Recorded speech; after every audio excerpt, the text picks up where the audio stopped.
Hello, everybody. We're here. Damn, we're kind of on time-ish. Ish. Ish. Yeah.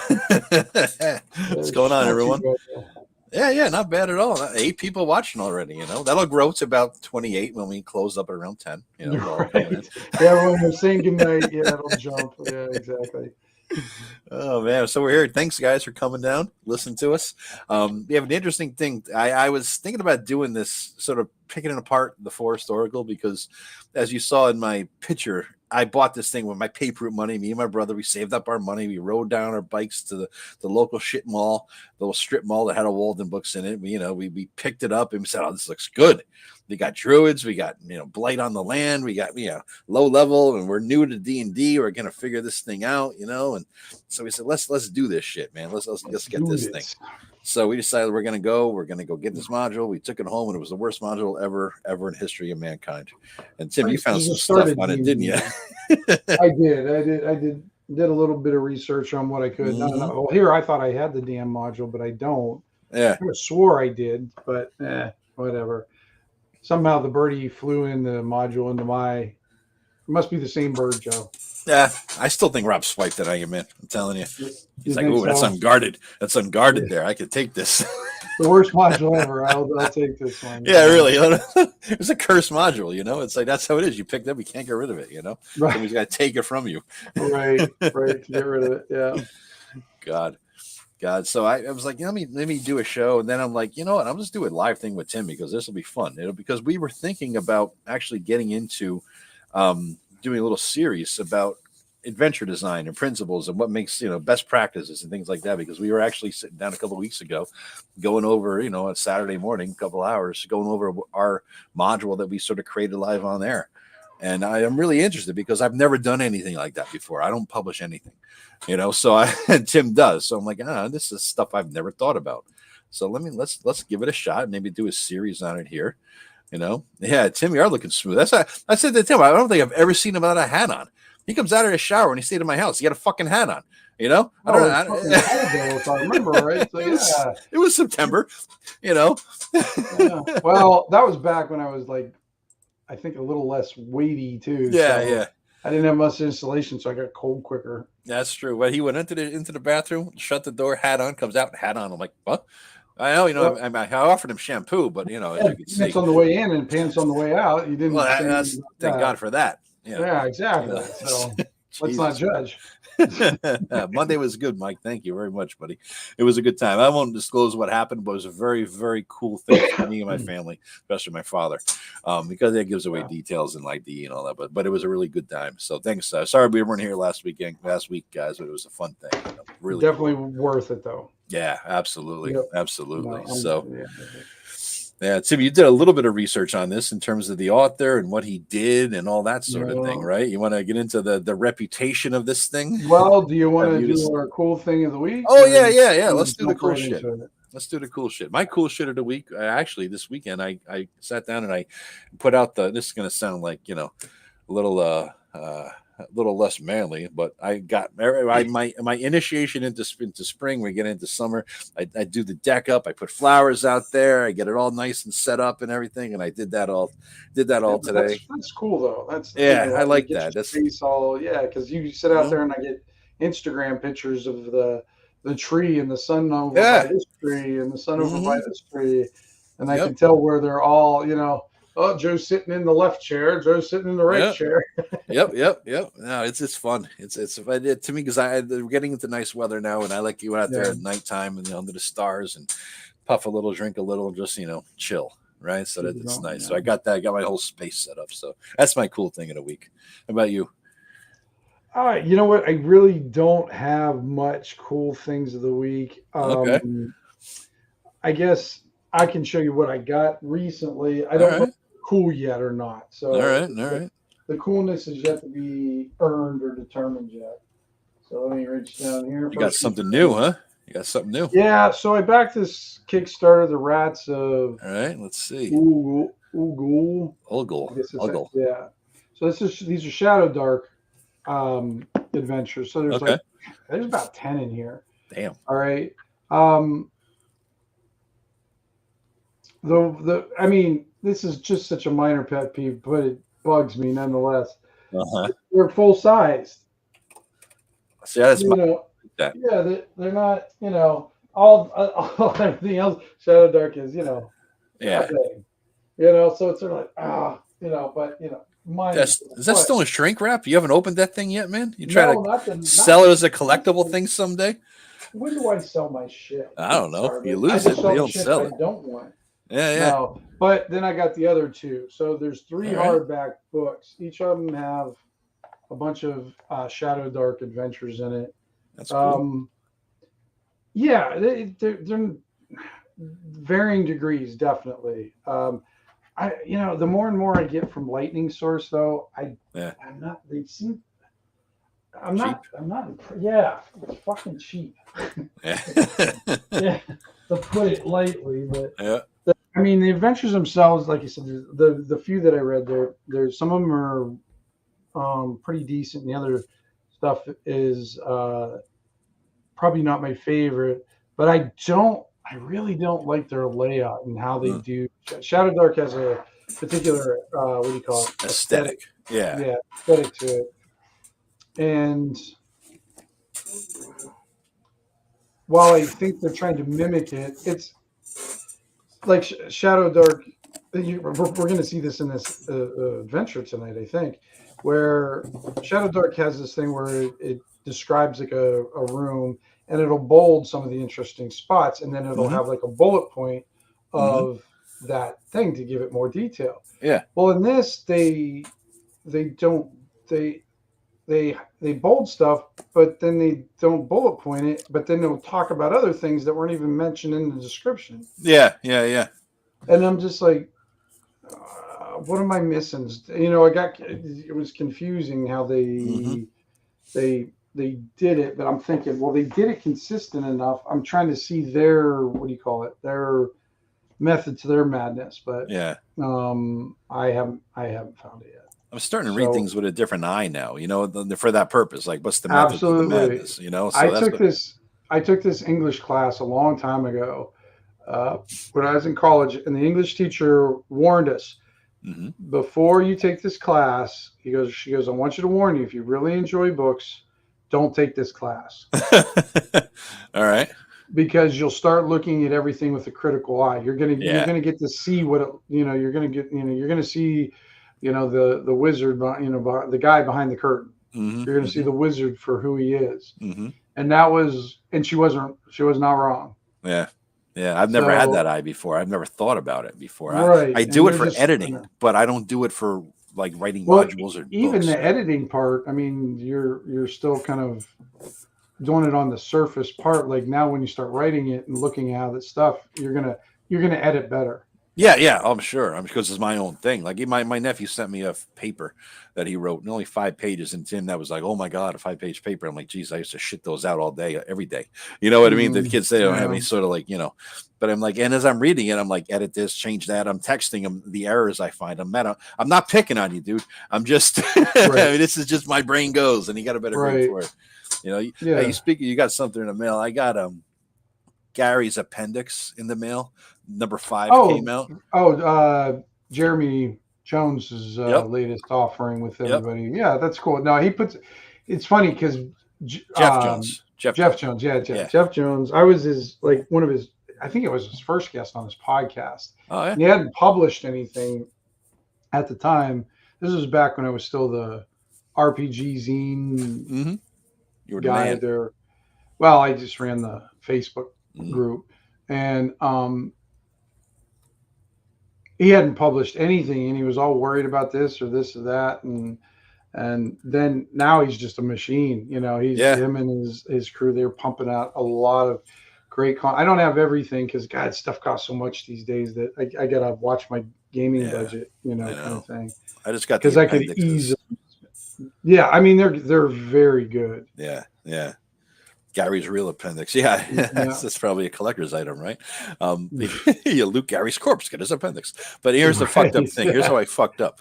I get the mail and I'm like, what is this package? It's thick. I don't know what it is. I open it up and it's 5 of his zines, right? 1 through 5. Oh, so you got them all at one time. I must have ordered it by accident because I'm like, what, huh? because I go and look at my little zine thing, my collection of all my zines, and I found 1 through 4 in there. So now I'm pissed off because I got 1 through 4, 2 copies of all of them, but I only have one number 5. You know, my OCD is triggered by this, that I don't have 2 of everything now. But now for all time, I'm going to have to buy 2 of everything to have a double collection. It's so fucking annoying to me. You know? God, it's so annoying. I'll buy the other 1 through 4 off of you. Yeah, I'll give them to you, dude, when you come up, man. Just to get it, it would just alleviate my goddamn OCD stress. You know? So yeah, so annoyed. So fucking annoyed. But hey, or you could do what I do and do the giveaway of some of the doubles you have. That's true too. Cuthbert. Oh, and besides the way, we're gonna do a giveaway tonight. Oh yeah? What do you got? I got for tonight, I actually bought 2 of these by accident. What'd you senility. I know. This was a while ago. This was made recently. This is back. Okay, so this is from BRW Games, Joseph Block. Yeah. And it's The Adventures Great and Glorious. So this is the book that he put out for high-level I got that. or high-level gameplay, long-term campaigns, and mass combat. So I'm giving away a copy of this tonight, guys. Nice. Because of this. Yep. So I got 2. Yeah, so one of you guys are going to benefit from my fuck up again. Yep. So we'll do this later on tonight. Welcome. Yeah. You're welcome. Yeah, exactly. My senility is a gift for you. Speaking of gifts, I opened this module and I found some stuff that I had not seen in forever. The Forest Oracle. Yeah, you like these little artifacts, Tim. Let me. I love the artifacts. Let me try to. Let me see here. Start cam. Let me get rid of the background. Hold up. Virtual background none. Oh, you see my dirty desk now. Desk, not the other. All right. Yeah. So I'll open this up, and I find a character sheet, man. I was going to say, usually it's a character sheet. Yeah. I found Sun Tzu because now we also got Oriental Adventures, right? Because he's a Kensai, lawful neutral, right? Gotcha. And I wrote a note made in 1986. I must have found it at some point and wrote that because I don't know. Right. I think that's when it just came out, too. Yeah. I think that's when Oriental Adventures did come out. Yeah. So we picked, it's like actually read my handwriting back then. I can't read any of this shit now, you know? But this is Sun Tzu, Oriental Adventures. I was into reading The Art of War. Or Sun, of course. So you got Sun Tzu here, So At one point I made up Sun Lee as well. I could say Bruce Lee and Sun Tzu combo. I probably made Sonny Bono. I don't know. Sonny Bono, yeah. And then I wish I can't find. I have no idea where these fucking things came from. But if they were in a 1986 module, I mean, I didn't have a computer. Yeah, I'm gonna make your. Okay, yeah, please make it bigger. Yeah. I didn't have a computer, a word processor. Some motherfucker typed this, I think. You know what I mean? 1986, we didn't have the capability to do this. I don't know where this came from. It's strange because I've seen that before. Really? That same exact layout. Yeah. I don't know where it came from. And and 2 of them, right? So I found these 2. And I think it's my brother's handwriting at the bottom. So he must have had this guy. Glavius, right. And then I guess somebody transcribed it over onto this character sheet, right?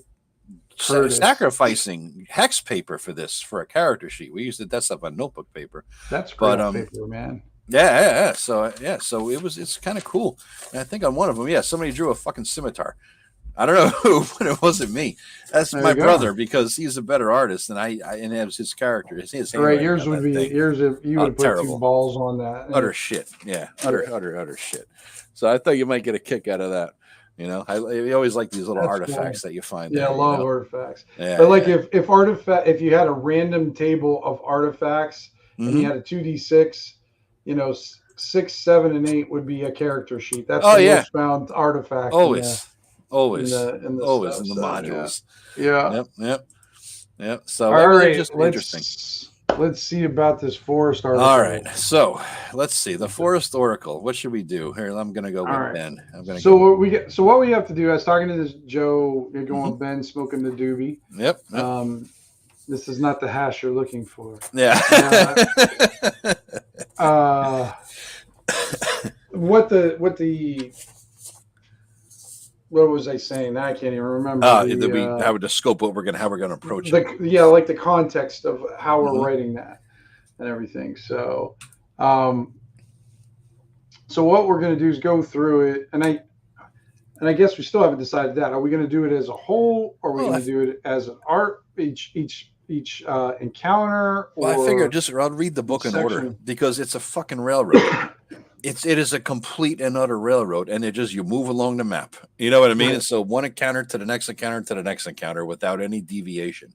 And so I sat down for a few hours today, and I just like wrote notes in the module itself.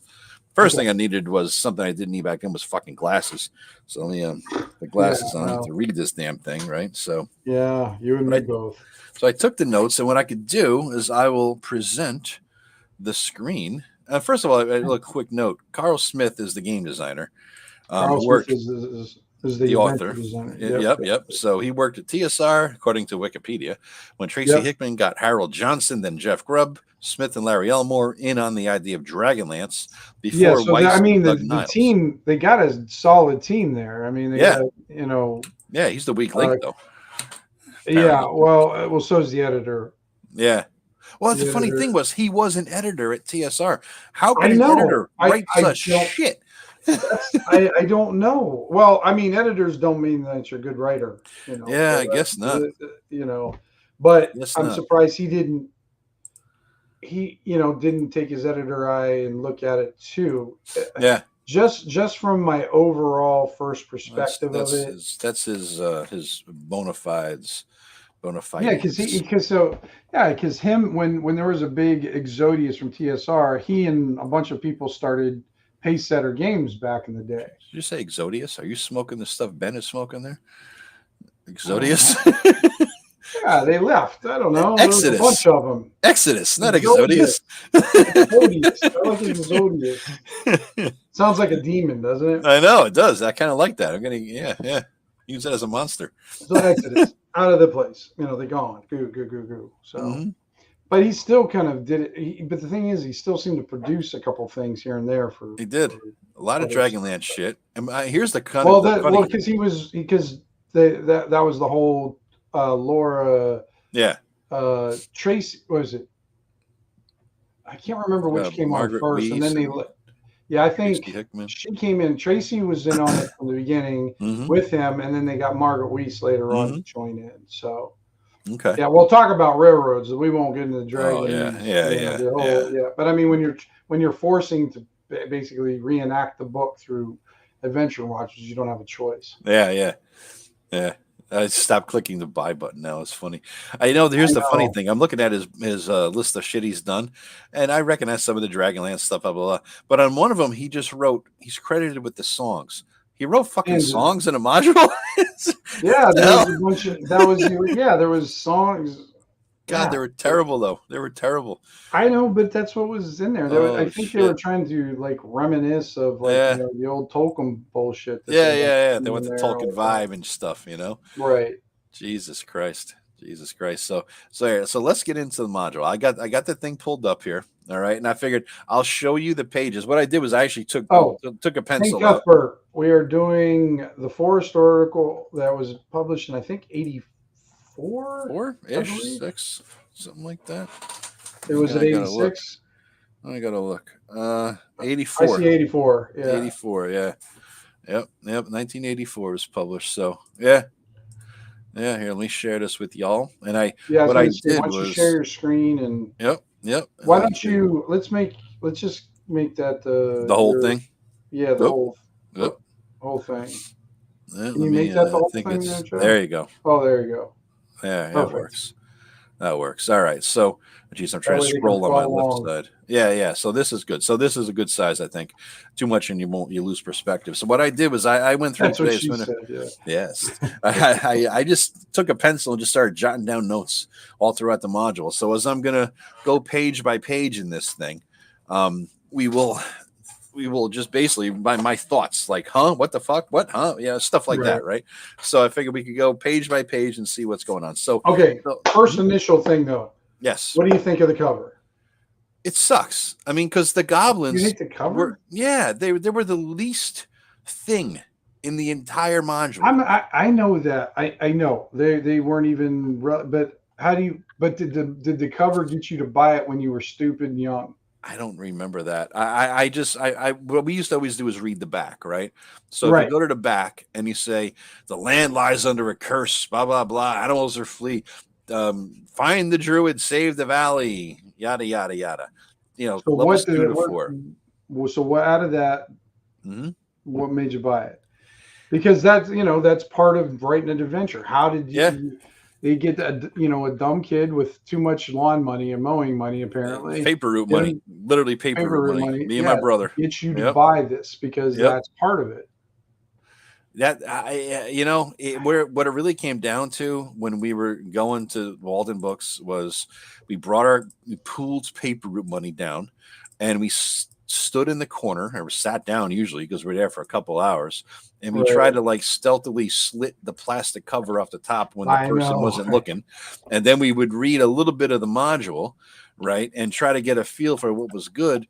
And what it really probably came down to, dude, was that this was the best one there out of the, because it was a shitty module in a shitty town, and that's all we had was one Walden Books we were ever going to go to. So that's what it is. So we got a few things here, and so this is probably the best of the shittiest. And it came down to what was our level of our characters, and so limiting by that, we're low level guys. We need a low level module, and we have this, that, and the other thing. Therefore, let's do the, So basically, you got it because there was lack of options. Yeah, lack of options. So you were railroaded. Buying a railroad. Speaking of, there's the railroad, boys and girls. You start here, you move along, you come back the other way. So, all right, and so let's so we got a little bit more in the preface of what's going on, blah blah blah, and table of contents, yada yada. Right. So the first thing. All right, you get into the notes to the DM and all that, and it was all right. I mean, there was nothing bad there. It actually explains, I thought it was interesting right here. What is a dex check, right? You roll a d20 and you roll less than your dex on the d20. All right, so that's cool. So you probably didn't have that. I think this is the first adventure module that mentioned that I remember. Maybe. And he uses it all throughout the whole goddamn thing. Too. I know he does. Yep, I know. Nonstop. For everything. Yeah. Yep. And so we got wandering encounters, and they kind of made sense. There was nothing that didn't make sense. There was there's no fish in the woods, stuff like that. There was a variety of hit points and hit dice and all that kind of shit. So you were good. Travel time, foot 20 miles a day, horse 40 miles a day. All right. So boom, boom, boom. All right. And then I thought. So just go back a little bit. But unfortunately, some of the stat blocks he's created don't match. Like the stat blocks that he creates don't match. Maybe not necessarily in the Wandering Monsters. Maybe it's throughout the mod. But I thought there was a couple here that had certain stats that didn't go with the monster or didn't match, or like. I don't doubt it, dude. I don't doubt it. It just there was a lot of mistakes with the stuff. Oh yeah, and the monster selection as a whole. I'll get into that, but the first thing I thought of when I saw this guy now, looking back, I don't think I had seen Conan back then, but this looks like the guy from Conan with the big fucking hammer. Remember him? Right. That fucking mustache and all that. It looks just like him. The big old beard. Yeah. Mustache there. Yep. Yeah. So they jump right into the freaking adventure. Right? We get it. You're at an inn. I mean, you're doing a one shot, right? Who cares? It doesn't matter. You're at an inn. You walk in. He sits down. Now, the thing that pissed me off at the Happy Farmer Tavern here. Greetings. Have a seat. I have some shit to eat and want to stay and blah blah blah. There's no prices. Where's the goddamn menu? Where's the prices? A little fucking immersion here, because later on in a different inn he gives it there. Why not here? Right? I mean, just be consistent, for God's sakes. Jesus, man. All right. So then the hook, right? You're sitting down at the inn, and the old fucking wizard walks in. Ratings, I am Dalon the Mage, and, shit's bad. We can't do anything about it, but you random-ass strangers probably can. Although I don't know who the hell you are, and I've never seen you before, never talked to you before. Why don't you go help us save our village? Go find the druid. All right, whatever, dude. So that was the first step. Okay. Okay, let's reel back there. Okay, so why is it stupid? Because You don't. Why would you ask a random stranger to help you when you don't know who in the hell they are? That fucking happens all the time in adventures. I know. That's why I overlook it, because that's what you got to do. You're They there do to. that all the time. Yeah, This I is the mean, hook. especially in a tavern. You meet in Yeah, a yeah. tavern, and then Mm-hmm. somebody randomly comes up. Yep. You look like Hardy Adventurers. Can you Yeah, help yeah. me find my lost pig? Yep, yep. It happens. So I can't. I'm not giving you that one. All right, but that's why I overlooked it. But it was just like, You didn't overlook it. You I, just you focused. it annoyed me. But that dude, if that's over, that's not a rant. Trust me, you should have heard me Yeah, I know. ranting about it before. I know your rants. Yeah. All right, so here we got Crippled the people meeting, with blah blah rants. blah. And it says give the map on page 32 to the players. I'm like, oh, player map, cool. I love handouts, right? So let's zip down to 32. Wait a Here's minute. the Where map. are you at now? Oh, that was I just scrolled down. So Okay. basically he says, here's the old man giving you a map, right? Now, what you're missing on this map is that you are here. Where are you on this map as a player? I looked at the handout they gave me and the one I gave to my brother or whatever, and I wrote on there what you are here essentially, right? Because in this area, the north to south where it runs there, that's where it crosses the old wilderness road, and you go north, and then you hang a right on the old wilderness road, right? Yeah, the old man he does that in his description. Follow the new wilderness road until you reach the old wilderness the old one. road. Yeah, but you don't see where the new one is. It's not even here, right? And so he gives you a map with just the old one, and then the DM has got to like, oh shit, I got to look at the DM version, right, which is up here to find where the hell you are, Right. So you're at the new wilderness road. You got to go on the old wilderness road, and you start at number 1. All right, cool. Number 1 is the opening scene. Number 2 is the happy ass tavern up here. Okay, right. Good deal, right? So then you start the journey. All right. And as you leave, he says, hey, here's a talisman of protection from evil. It might be a help. All right. Cool. Giving out free shit. Whatever. Okay. No problem. So you got the talisman of protection from evil in your pocket, whatever the hell that does, and you're on your merry way. Okay. All right. So now we're getting into the shit. All right. First encounter. All right. 7 men approach, and they are brigands, and they jump your ass. All right. Now here's the funny thing. The brigands, they got, surprise rules. The brigands will fight until they are all dead, or until you are all dead, essentially, right? What, no morale checks? You never heard of that before? Brigands will fight till dead. They have blood morale, brigands, apparently. They have type 6 demon morale, these brigands, okay? So, okay, whatever. Whatever. Yeah. That's one thing. See, then you could, if you capture one, they'll take it to his hideout. And there's 8 brigands there in their camp. And, guess what? The hideout brigands also fight to the death. And the treasure can be found in the huts, okay? Now, you had, 7 brigands here, 8 in the camp, all right? So that's 15 brigands, all right? Let us look at this hut map, all right? They have a hut map? Oh, they have a hut map. There you go. The brigands camp, all right? So A, B, C, D, and E. E is a corral, right? Okay. So that's it. So here's your new wilderness road. There's the brigands area. Now, they attacked you from the old wilderness road. I don't know what the hell they were doing there since nobody goes on it, but whatever. All right. So you got these tiny little huts. All right. Let's zip back up. Sorry, I'm giving you the Japanese TV show. I was going to say. Yeah. I'm trying to jump here, so it makes it simpler, right? So hut A, 2 beds. Hut B, 2 beds. Hut D, 2 beds. Hut C, 2 beds. 8 beds, 15 brigands. There's a lot of brigand snuggling going on every night there. That's the first thing I thought of. You don't judge.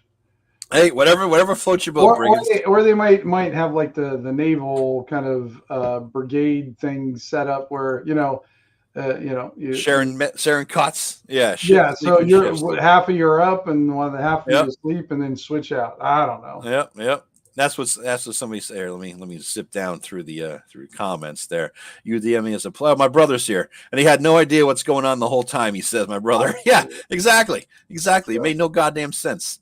The exposition is a lot. Yep. You missed one of the best parts about it. What? All right, go down in the description. Okay, the second paragraph. That's not box text there. Brigands here. So. Yep. They are all armed with swords. Roll 1d6. On a 1d3 or a 1 through 3, the brigands are surprised. On a 3 to 4, there is no surprise. On a 5 to 6, the party surprises. Yeah. 1, 2, 3, and 3 and 4. Yeah. Both, so apparently they're happen. surprised and not surprised at the same time. You know? Yeah. Like, wait. Yeah. Yep. So just.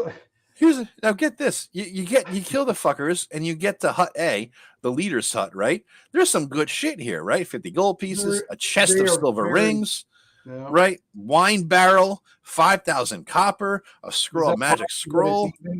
Does it bother you? Does it bother you that it's an even amount? No, it totally does. Everything here is an even fucking amount. It bugged the shit out of me. Every single bit of treasure here. Right? Yeah. I got to note all that. It is. Yeah. And then so you could just walk in and just open the chest and get all their shit. But in Hut C for the shitheads, the 1,000 copper pieces, that one is trapped, right? So that one's trapped. You don't trap the good shit. You trap the 1,000 copper pieces with the paralyzed gas, right? Right. You have 1,000 copper pieces, which is what in the game is that like I forgot. Is that like 10 gold? Copper? It's 10 fucking gold. Yeah, something ridiculous like that. Yeah. And they're using like a paralyzation gas that probably costs more than that. Oh, 10,000 gold. Yeah. And you know you're going to have some dumbass who's going to want to put more in, and he's going to forget about the trap, and you're going to go in and see Steve paralyzed on the ground because he forgot. Steve forgot the paralyzation gas. Yeah. But that's what I'm saying. This, like before you ran. This is something you could take some of the goofy stuff and put Steve on the floor when they're encountering him. Yeah. You know, you could take this stuff and use the goofiness of it and make it a fun adventure. You could. I mean, some of it, granted it turns a little bit into the farce area, but it's fun when you have just a funny module when dumb shit happens and it wasn't on you. Yeah, some exactly. other jackass that did something stupid for once, and it wasn't you. Because it would be fun to see Steve the Bandit paralyzed on the ground because he had like 10 more copper pieces he wanted to put in there. Yeah. And he just didn't quite make his dex check, apparently. So railroad encounter number 1 is done. Now you go to the Quiet Lake. This one infuriated me back when I was a kid. This is the one I remembered 30 years later. The Quiet Lake? Yes, this is the Quiet Lake, right? So you go to a fucking lake. Quick thing real for me though. Yeah. This is what bugs the shit out of me. Yeah. Is the way it's left and right justified for the titles. Go up a little bit, see how Quiet Lake's just all fucked up. I hate that. That drives me nuts. Well, here's what drove me nuts. Number 5, the Quiet Lake. Map of the Grand Old Wood, Area 3. You would think that number 5 would be number 5. Yeah, no, number 5 is 3. Right. That's just so that I can't even though I was a grown ass adult, I was like, what? I forgot about this error, like it's almost like today's thinking, no, 5 is 3. Yeah. No, 5 is 3 now. Yeah. We've always been at war with East Asia. It's like, what the hell are you talking about? Right. Jesus Christ. So anyway, you're gonna see there is a old deer skeleton here. Dead deers make an appearance throughout at least 3 or 4 times throughout the entire fucking module. I have no idea why. I thought it was a sleeping deer, not a dead deer. Well, this one, there's an old deer skeleton lies amongst the path. The prince of the skeleton, Wolf killed this one. Then you get to the pavilion, and there's a sleeping deer. All right. He's just sleeping at the water's edge, right? Okay, you gotcha. And there's a pavilion at the edge of the lake. All right, cool. No problem, right? We get a pavilion here on a lake. Maybe it's a vacation spot or whatever, no big deal, okay? Now, the whole thing about this encounter, I'm going to summarize a whole lot of bullshit here for you. It's a fucking nymph who captured a human, right? Or fell in love with a human, wants to keep the human. Somebody built, neither the nymph or the human built this pavilion next to the lake. Now, looking up in the AD&D monster manual, nymphs love beautiful grottos, coves, lakes, woods, forests. They love beauty, right? So what are you going to do with a beautiful lake? You build a fucking hut on it. Okay, that's good. And then here's the shit that makes no fucking sense, right? Well, a lot of it. But here's the thing that first hit me, right? Evan the forester is asleep at the pavilion. The nymph loved him and was afraid he was going to leave her, so she arranged to have a special sleep enchantment cast upon the entire fucking lake. All right? Evan is asleep until awakened, and he awakens just like basically as a sleep spell. So you got to shake the fucker to wake him up, right? Right. So basically, now I looked up nymph in the monster manual. Guess what? They have charm person 3 times a fucking day or something, right? Yep. Just charm his ass. Why? Yep. Why do you got to sleep him, right? And then if you leave there without waking his ass up, she begs you to wake him up. Bitch, shake him awake yourself. What are you talking about, right? And then if you do, she gives you the thing to cure the whole lake. How does she get a potion big enough for a whole fucking lake? How? What in God's name kind of size of potion is this thing? The whole fucking lake, right? Why? And then she gives it to you and begs you to pour it in a lake. You can't pour it in yourself. You can't wake him up yourself. You couldn't charm him to make him stop from running away. I don't understand it. I don't understand it at all. You know. So then, moving along the map. Well, and the thing about this encounter is it doesn't serve the adventure in any way, shape, or form. No, it just adds a nonsensical, completely baffling. The only way they would to salvage this is to almost make it like some sort of illusion, because Fey creatures are known to do trick you, bizarre shit and trick you and everything. Yeah. So what I would do in this case is I would turn it into some trick situation, but I would have the Fey kind of be like me, little brain damages and forget shit. So when she's telling you the story, it doesn't. You can see the flaws in her story. Yeah. If you're there with it. So I mean, that's kind of how, if I was going to keep this, but I'd also have something in here that would serve the adventure, though, too. Have some element in there that would benefit the players or the party to come this way. Otherwise, the only thing it served is later on when you talk to the druid. When you get to him, if you did a good by this one and good by the dryad you see later, it's like a good thing to him, right? You get some cred with him or something, That's all it is. And even if he did bad, he still gives you the thing, so it doesn't make a goddamn bit of difference. Who does that though? The druid at the very end, like the druid. Okay. Yeah, who you're going to for the cure for the bad lands. Oh, by the way, the lands were cursed. This is important for later. Right. The lands were cursed by a gypsy who was passing through. She cursed all the lands. So everything is cursed. The entire area is cursed. Okay. That's pretty powerful magic. Well, no shit, right? Especially for what level you'll see she is later. Right. Yeah. I remember she was No, nothing. So then you move on to number 7, the Wildwood Inn, which is actually in Area 4 on the map. Okay. Fuckers. Right. Which is number 7, but Area 4. Area 4. Yeah. You can't. That's retarded. Stupid. So the only thing about this is that the dude who runs it is formerly a thief. He doesn't want to be known as a thief, and everything is up and up, right? Now, when the party has dinner, you hear farmers and travelers swapping tales. You hear rumors, and they say every hour they hear 2 of the following stories, 2 true tales, every falsehood. Now, here's your list of tales. It never tells you which ones are true and false. It never tells you any of them, right? So I'm looking for the T or the F next to them. You know what I mean? Nothing. You got no fucking clue. And then guess what? Then you're robbed, all right, by were-rats. Now, I'm looking up were-rats. You need a +1 magic or silver weapon to kill them. What kind of second-level guys are going to have a fight against were-rats, right? Well, I think it's 2nd through 4th, isn't it? 2nd through 4th, but still, it assumes some shit. You know what I mean? It's some serious stuff. But this was back when D&D was very Monty Hallish too. Remember that? This was back when you were throwing away +1 swords. Yeah, like candy. So you're second level guys. So you have to remember that context of it, because that's what the game was at that point in time. Everybody had 13 bags of holding filled with magic items and stuff like that. Now here's the fucked up thing though, Tim.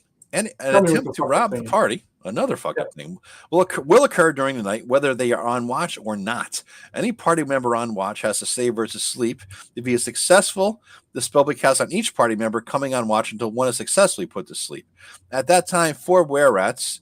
There's no save versus sleep anyways. No save versus sleep, but here's my question. I'm looking at were-rats in the Monster Manual. I'm like, wow, were-rats can cast sleep spell? No, they fucking can't.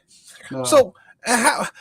They're not were-rat mages. They're not were-rats with a sleep wand, right? So they're just fucking putting you to sleep because. And if I remember correctly, too, Joe, they use a series of secret doors that the halfling seems to be completely unaware of. In his own inn. Yeah. In his own inn. And I don't think there's any on the map, is there? Well, let's see. Let us see.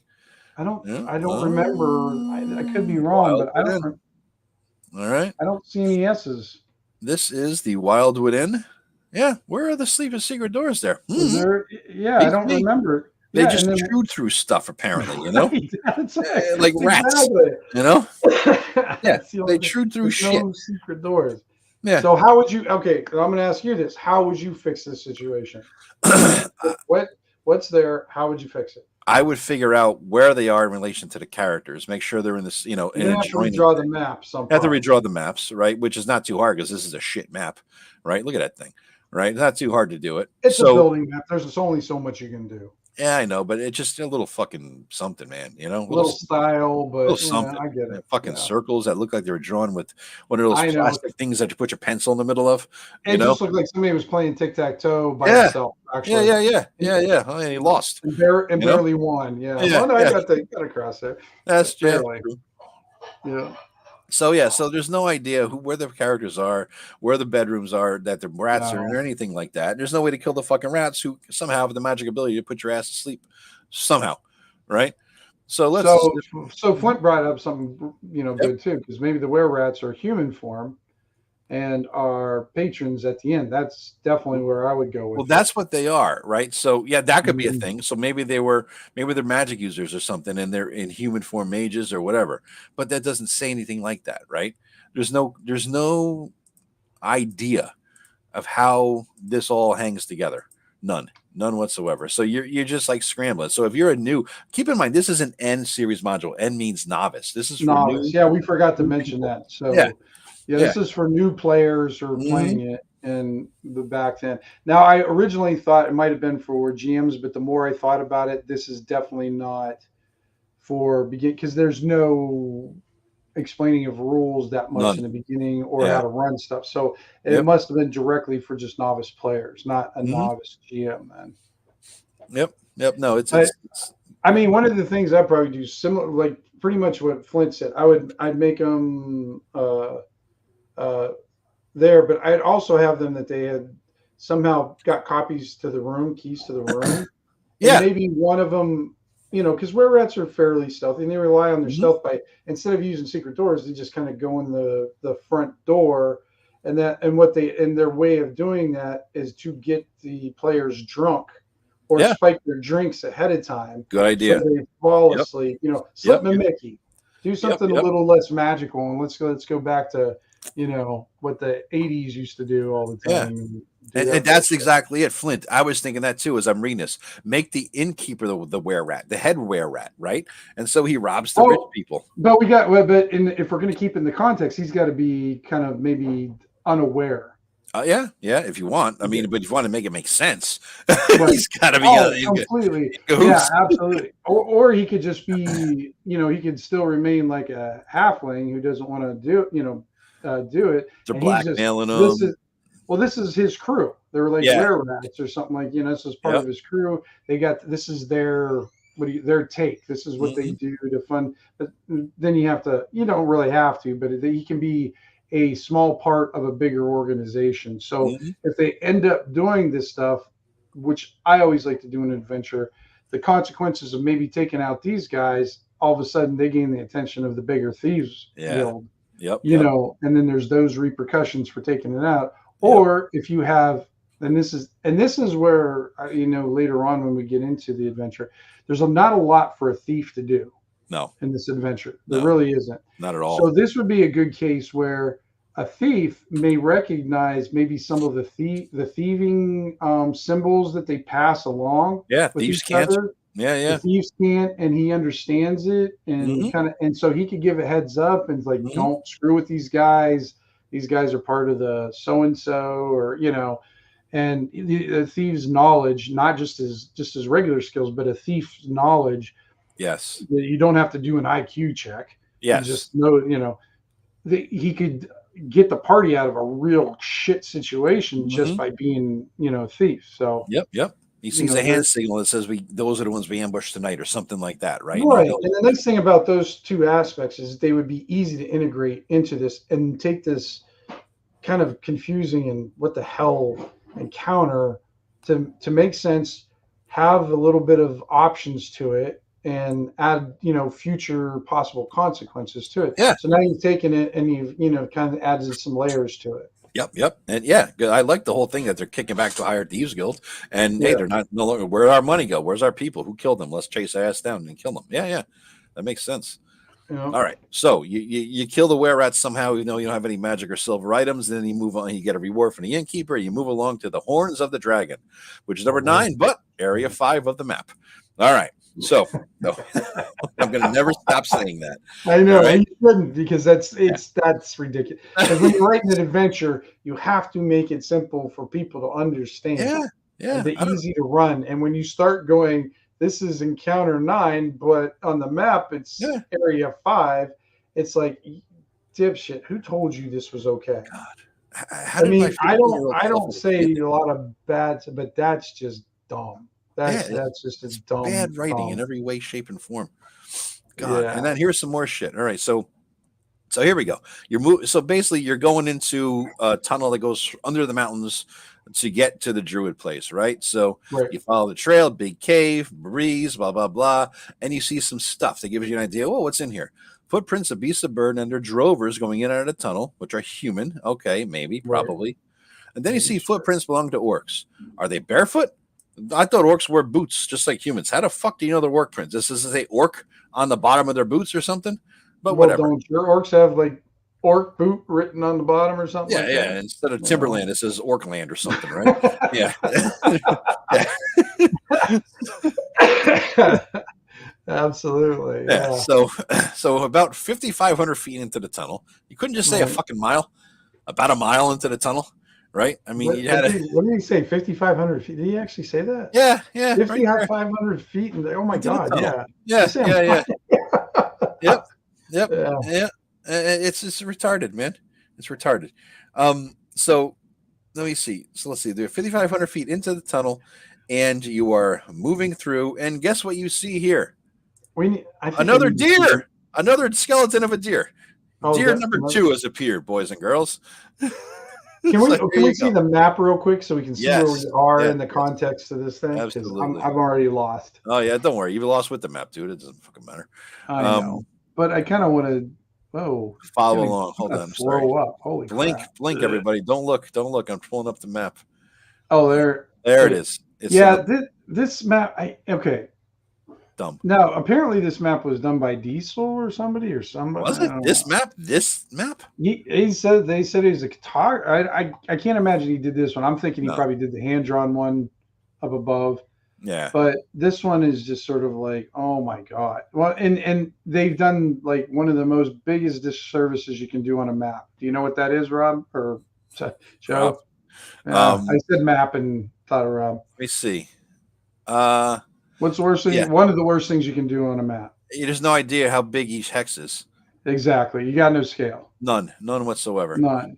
So where did we start? And then here. So cavern 1. You're over here, basically, right? Okay. And you're working your way through. So cavern 1 is the tunnel itself, and there's a dead deer. I'm looking for cavern 1, and we're about 5,500 into another tunnel.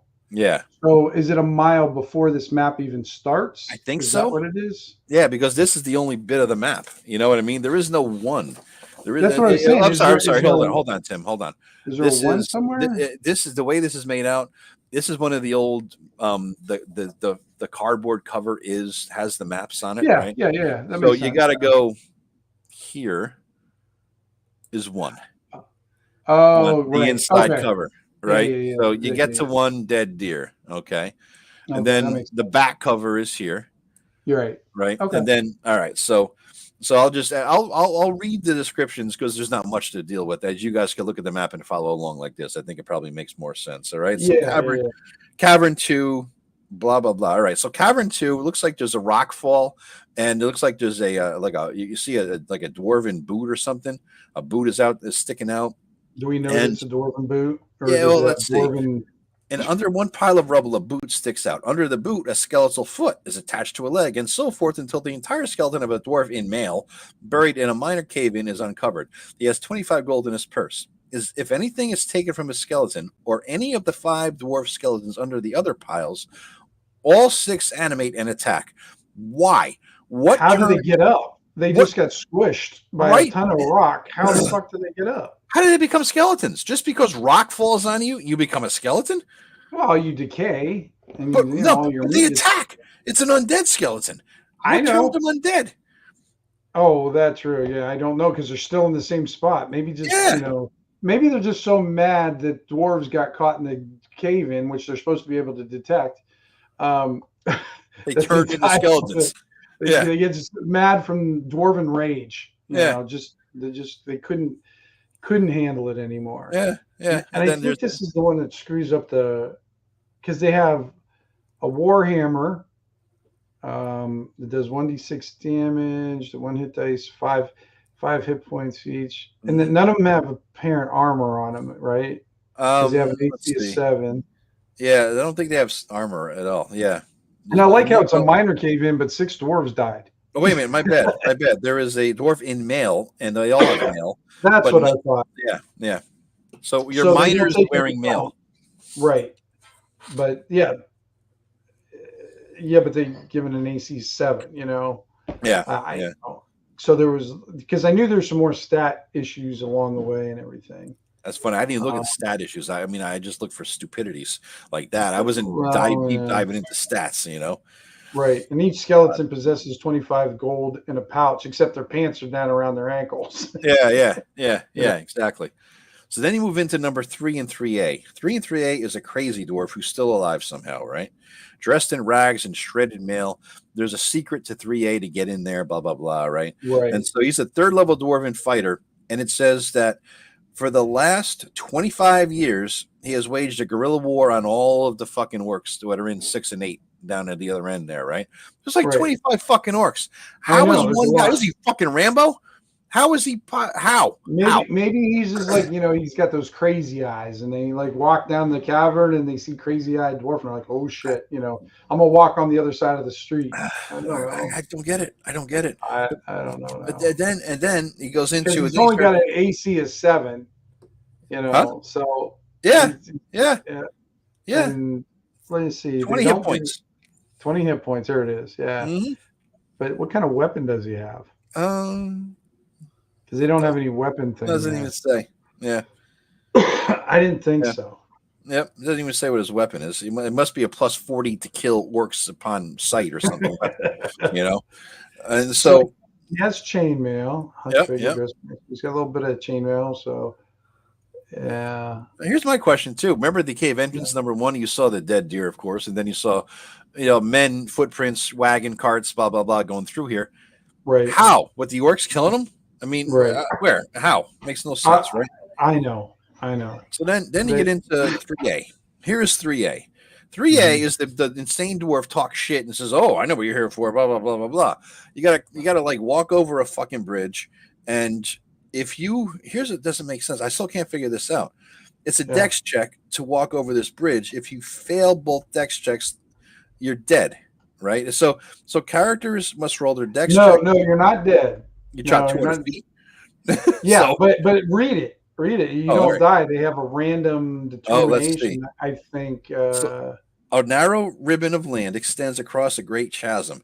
No bottom is in sight. Characters must roll their dexterity or less or lose their balance. A character losing his balance falls to the edge. He must make a second roll or go over the edge. The chasm is almost 200 feet deep. If the PCs, here's what doesn't make sense to me. If the PCs are roped together, add 3 to the dex roll. Right. So that makes it harder. If you're roped together, it should be easier. Right. You should add 3 to the dex, not the fucking roll. And Jesus Christ, fucking retarded. And then while you're in there, you get to fight a Osquip. I've heard of it, but who the fuck knows? That goddamn thing does 1 to 12 on a bite. It bites through rock. It does 1 to 12 on a bite. That's some serious. Which one was it? What's it called? In Cavern 3A, OSQUIP. For each person in the cavern, one Osquip appears. This is a serious fucking powerful creature, dude. I mean, it has 3 + 1 hit dice, 19 hit points, 2 to 12 on the bite, and those things could chew through rock. They're like like moles of rock, right? And then he goes nuts and he tries to bring the cavern down, and hopefully you got the thing that was in there that was magic, because you're going to need it later. You know what? It's a big rat. It's a huge rat looking thing. Yeah. It's got 6. I didn't know what it was, but it says Osquip. No, it says Osquip is the size of a small dog. I know. Well, here, look at the picture of it. I'll show you the picture. Sorry about you got a picture in there? Yeah, there it is. There's a fucking Osquip. There's the insane fucking guy. Okay. Yeah. So he's got to fight with the Osquip too, not just the. But there's one Osquip. There's one Osquip for every PC. 3 + 1 hit dice creatures. The dwarf goes nuts and brings the roof down upon it so he's dead, and you can't get back in the room. And hopefully now you got to go over the bridge again and hopefully not die, right? So right. Is that the? Oh God, yeah. Yeah. All right. So we've got this section of it. All right. Before we get to the next one, how would you fix this first half of it? All right.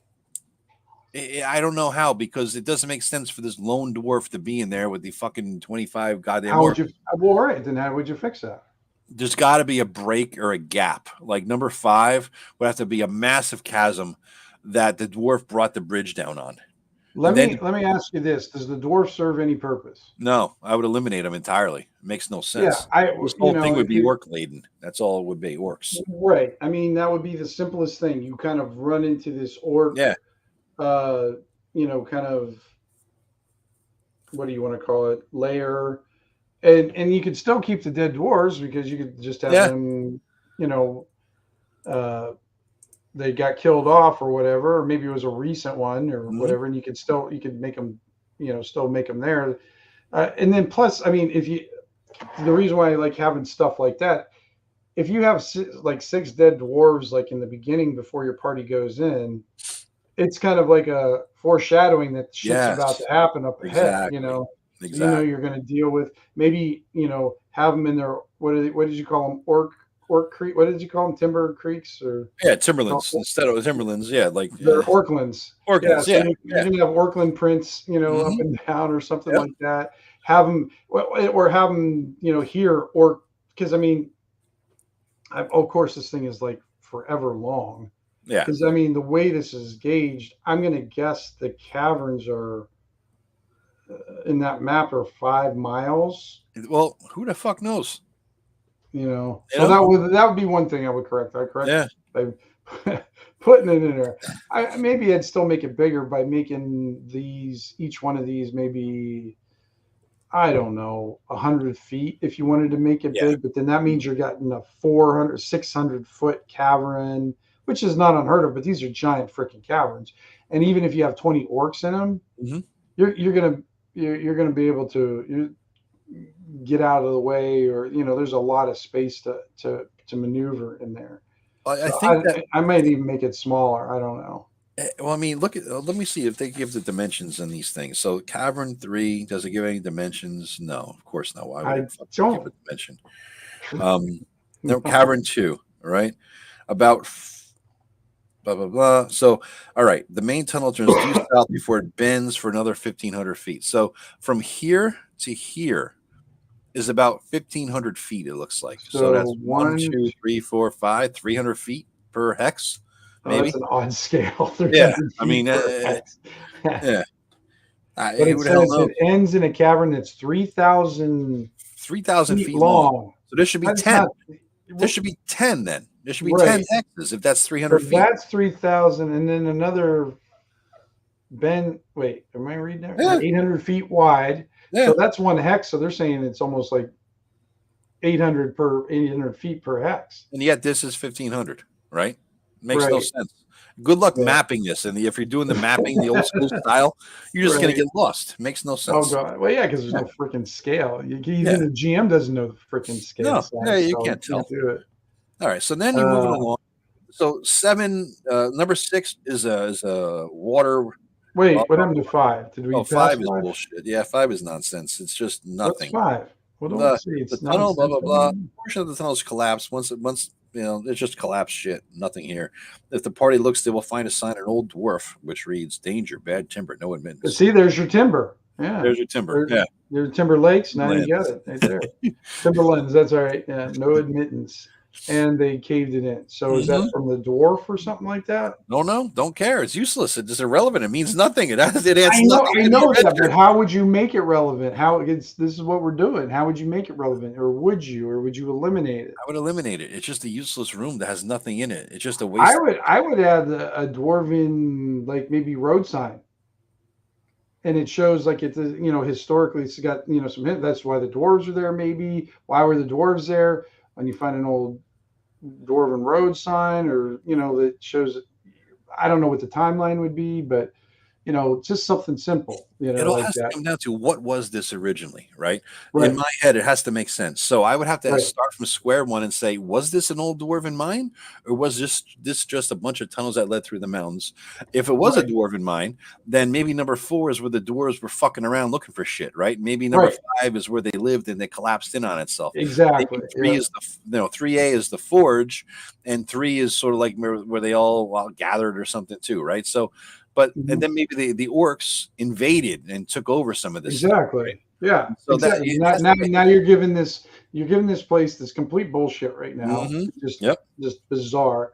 You're giving it scale. You're giving it a bit of a history, and you're giving it a context of current day situation. So that's what That's what we got to do with this adventure. We have to make it make sense. Make some sort of sense for that. And what you just right there, you've just kind of fleshed it out. Yeah, you have to though. It has to. I'd have to start from ground zero. Here's a map. Why is that map in existence? What does that represent in reality, right? But here's my theory on why this thing is so bad too. I think this was a TSR problem. They're trying to pump out shit faster. Yep. And the quality went down, and I think it was I don't remember the timeline, but I think this was during or right before the shift and the changeover, because they were shifting. Okay, because some people still think this was his second edition module. 2E wasn't even out yet. No, this is because somebody was bitching about it not having Thaco, because fucking Thaco didn't exist. Yeah. So if you're gonna bitch on it, bitch it on what it really is. You don't have to find shit to bitch about. Yep. But I think it's one of those modules that was created right before that. I don't know like I said, the timeline, but like I said, and then they were because of the limit. Like you bought this adventure because of basically a low high demand, low supply. Low supply. Yeah, it was there. And it was there, and that's why I would have bought stuff. I mean, when I bought adventure modules off the B. Dalton's / Walton book rack. I would read the book, I'd look at the cover, and basically, I didn't even have to do that. I just saw a new one. And if I had, I think at the time there were $5.50 adventure or something like that. What this costs? What this piece of shit waste my money for? How much was it? Was it $5.50 or $6? What the hell's the price? I don't know if they had them on them. They had to have had a price somewhere. There's no fucking price on the outside. I don't think, like I said, I don't think there was. I think they just did the little sticker gun on it. Yeah, you're right, man. You're right. Damn, I thought there was a price. Shit. Yeah, it was $6-7. Yeah, right. It's $5-6. Yeah, it was under. Yeah, it was definitely under $10, whatever it cost, whatever. And if you had that much, mow a few yards, and you could go and get a new TSR module. Because you didn't really have, because back then, like Walden's and the big bookstores didn't carry Judges Guild stuff. No, they didn't carry roll aids. They didn't. I saw Walden Books had roll aids near the end. And did it? Okay. Yeah, the one near me did. That's where I got the Lich Lord's Adventure. I got a couple from there.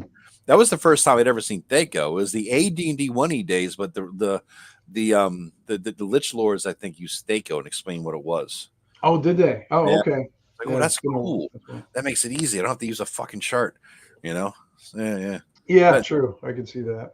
So now looking through, number 6 is useless because it's just it's a big pool of big cavern, 1,500 feet by 2,000 feet across. and it's just a pool of water. You couldn't put a little blue ink in there in the middle for fucking water, right?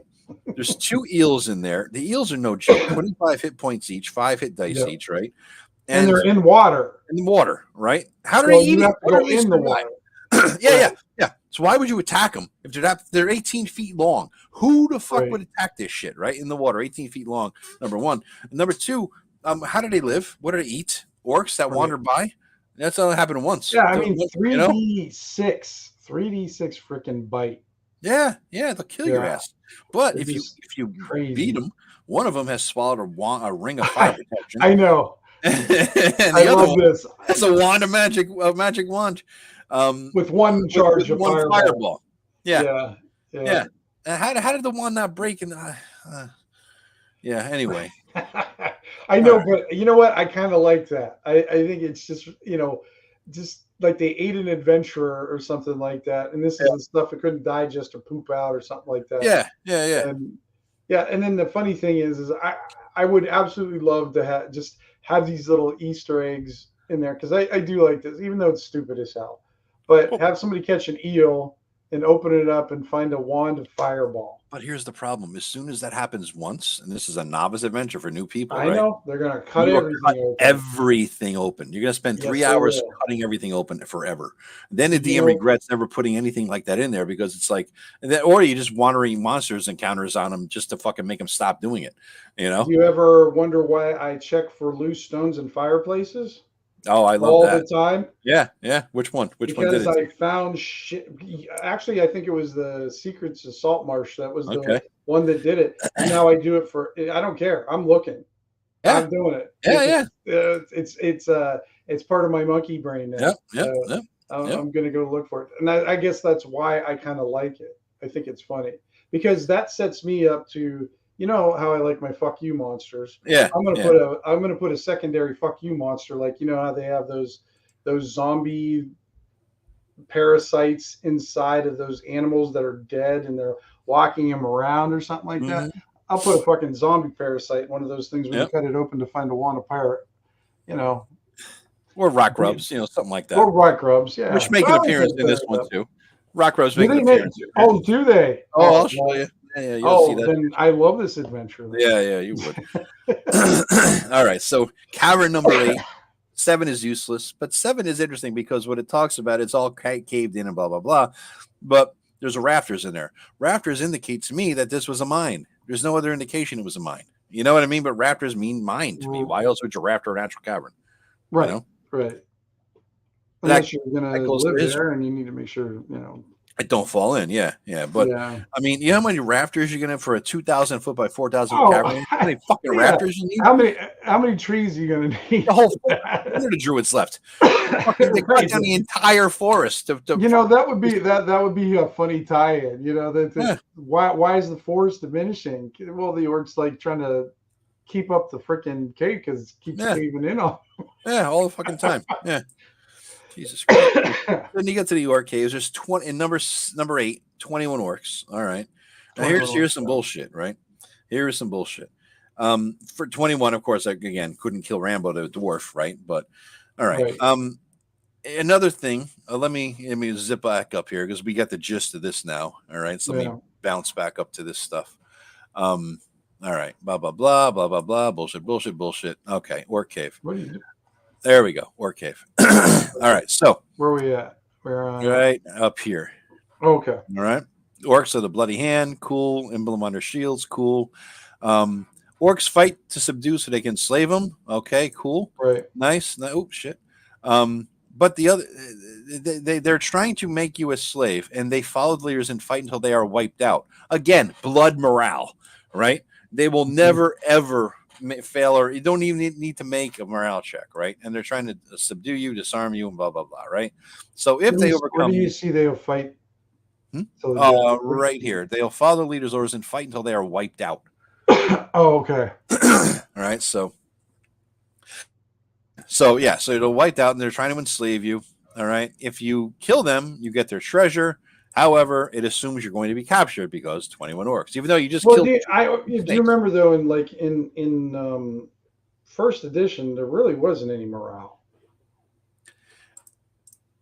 They didn't have morale checks in first edition? Look on a monster stat block. There's no morale check. No shit. Not that I remember. It's no, I gotta look. I'm looking. I gotta look too. I gotta look. I took out all the monster manuals. We need the help from the folks out there. First edition. I thought first edition had morale. First edition had morale. I didn't remember them having morale, but it had morale checks. They may not have given them a morale, but I believe there was a morale check mechanic. I guess because there's no morale for any monster, so I guess you had to make it up or something. Yeah, because I know I never used it because it just never came up. Yeah, it wasn't in a stat block. It doesn't exist, right? But I believe there was morale in a DM guide. I believe there was. What was the? Do you remember K5K? What the morale, how it worked, since there's none in the stat blocks? Because I don't remember. I wish I knew. That'd be the DM's guide right here. I can look it up. Yeah. You know what? I remember the morale being in the DM's guide. Yeah, I do remember that now, but I don't remember how it worked. Or I know I never used it because I never used it until in the past few years type thing. There it is. There's morale scores 67. Yeah, you probably had to do with hit dice, I bet you. So Sim looks that up. So here's some shit, right? You're captured. Okay, so it's assuming you're captured because even though you just killed 2 massive badass fucking snakes, you're captured by 21 fucking orcs. Okay, right. And so you assume you got a wizard. I mean, 5 of them are asleep instantly, right? Anyway. Here we go, Joe. So each monster has a base morale of 50%. Okay. And 5% per hit die above 1, plus 1% per hit point above any hit dice. God. And the morale check is required. Scoring and reaction are stated above with the henchman, I guess. So then you got morale failure. So if you fail by so much, certain things back, 1 through 15 fall back, 16 through 30 disengage, 31 through 50 flint. So now I know why I never used. Yes, exactly. It's my eyes are glazing over as you're doing the math of that. Right? Yeah. So there's like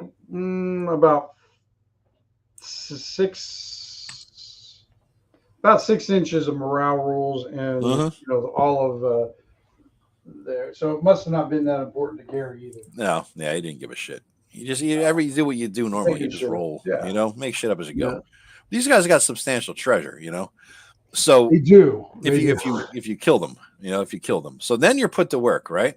Get this. Here's the thing that stood out here. You're put to work as slaves because it was a railroad, of course. You're captured. You're put to work as slaves, but you still have your armor. Why?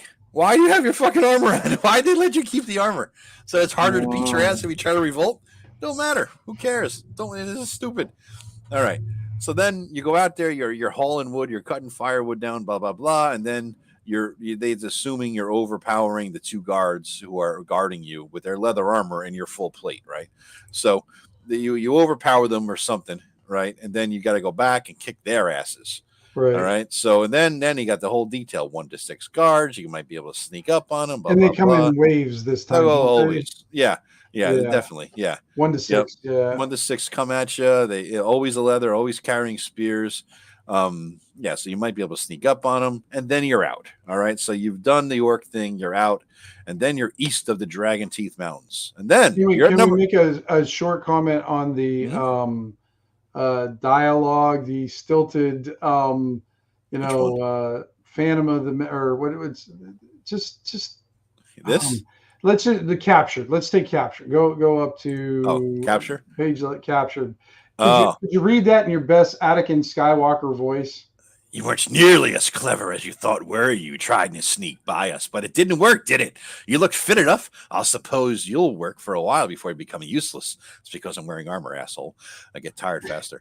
Know what happens when you get tired and useless? He grins and draws a rough thumb across his throat, making a slitting sound. Okay. Yeah. Yes. I mean, just the dialogue. I mean, I could see this in an episode of the TV Batman too. Yeah. The old 60s show. Yeah. When they used to explain the entire plot when Batman was like on some spinning wheel and there's like knives throwing at him or something like that. Yeah, it's just It's just bad. Oh, they It's feed you just too. bad. They feed you, so you get no supper, but you do breakfast. So water and stale bread. 6 orcs gather you up, gather brush for fires and firewood. And of course, that's what you want in a cave is fires. Of course, it's the Right. first thing you want to do is light a fire in the cave. So then you're out. I also like to give you that you're supposed to cut firewood, so that means they give you a weapon. Yeah. Unless you're using your fingernails, right? Yeah. So they give you a weapon. You get to keep your armor. Yep. They disarm you and then they give you axes, and then you're attacking. But before you only attack 21, but now you're only attacking 2 or 3 at a time. So they giving you weapons to take them out. Yeah, perfect. Yes. I didn't catch that. That's fucking retarded too. Jesus Christ. Yeah. All right. So then you're out, right? And you're in the Dryad Grove, which is now we're back to number 1 because apparently this is chapter B, right? And so we're starting all over with the numbering system, but number 1 now relates to number 7 on the map. All right. Oh, jeez. So, yeah. All right. It's my head. Oh my God. So we're in a different section. Yep. We're starting over with encounters. Yep. But we're going to continue on with the map that didn't match up with the other. Yes. Exactly. Oh, it's so bad. Yep. So this is full retardation. Okay. Oh, my bad, Tim. Before with the nymph, I misspoke. The nymph has the ability, right, to cast druidic spells at 7th level. That means she could charm person or mammal, right, all day, every day. Yeah, and as well as every other goddamn spell. Can't you do it like 3 times a day then? Or no, that was a dryad. The dryads could do it 3 times a day. I got my hot, sexy forest bitches mixed up. All right, so the dryad can cast it 3 times a day, right? Oh, dryad. So what's the problem here? There's a shit ton of orcs cutting down the dryad's tree. She appears and says, "Oh, please help me! They're trying to stop." If I was a dryad with 3 charmed persons a day, I am the queen of orcs, right? Every goddamn one, because that charm based on intelligence, they're not that smart. They last at least 3 week to a month or something, right? Depending on their int, right? I don't know. I think in this first edition, I think it's permanent.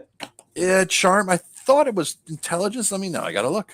I know second edition was. Now I gotta. We're doing. Yeah. So magic user spells first level. Nah, I'm already got the book. It's already there. Of course, I'm on a roll. This is a charm mammal, though, right? Or is this charm? No, this is just. It just doesn't say. So if you want, it could be charm person or mammal as a druid, but it just says. So I assume magic user, right? And so, but it's the same way, except less kinds of things. But even if it was magic user, you can still charm orcs. It says they're on the list of things. Yeah, because they're humanoids, right? Yeah, but it is as charm person or mammal for the druid spell. So of course you got to look back. Thanks, Gary. You fuck. You got to look back at the druid version of it to see what it does, right? And you have to go back to charm. Yeah. Yep. So that's is that a 2nd level spell? Probably or something. Was it a druid? Druid, yeah. Or 2nd level. Charm, where is it? Charm person or mammal. It's intelligence based. So period between checks. If you're 10 to 12 intelligence, 3 weeks. 7 to 9 workish, 1 month. 4 to 6, 2 months. Right. If you are 15 to 16 intelligence, no work has that. You're talking a week. So all you got to do is charm a few every single day. And then you have an entire orc army at your disposal to guard your entire woods, right? So you got to go kill the orcs, and you get a gift from the bitch, and it's a potion of levitate. She tells you it's a thing that'll help you fly, but it's a levitate potion. No, it helps you levitate. Just say it right. What the hell, False advertising. Yeah. Oh, here's the thing. What? This is railroad big time. You get a potion of levitation, blah, blah, blah, blah, blah, blah. Right. Persis, whatever, tells them they are on the correct path to the Golden Boughs, which is the druid place. All right. She warns them to be wary lest they fall victim to the cruel dangers on the east side, yo. We got to do the gang symbol, right? East side, yo. All right. The east side of the Wild River. She says it might be wiser to seek the lower crossing on the return journey, as the orcs have friends who might waylay them on the trip home. There's not one description of any friend of orcs that could waylay you. So zipping back to the top again, boys and girls, what she's talking about is you are here, right? You are there. And she says, okay, go up here, go to number 10, basically. You have to deal with shit 9, go to 10, and then come back. He says, but on your way back, you want to go down to 11, 13, 14, because there's bad shit. Meantime, if you just went through this thing, you've cleared the path. There's nothing there to take your ass out. Well, this is what I'm talking about, Joe. Like, you know how I said, like, they were filling up stuff. Well, they have to make the adventure so many words. Yeah. So I think that's 30 pages. Right? Yeah, 36 pages or something. Yeah, 36 pages. So they got to fill it up. So it's like they probably came in short and said, hey, you know, we need 10,000 more words, dude. Mm-hmm. You know, you got to, oh shit. Return. I mean, that's what I'm thinking. It makes no other sense otherwise. I mean, it just give me filler, give me fluff, you know. And so let's zoom back down. Sorry, go back again. Boom, boom, boom, boom, boom. Little. Fuck.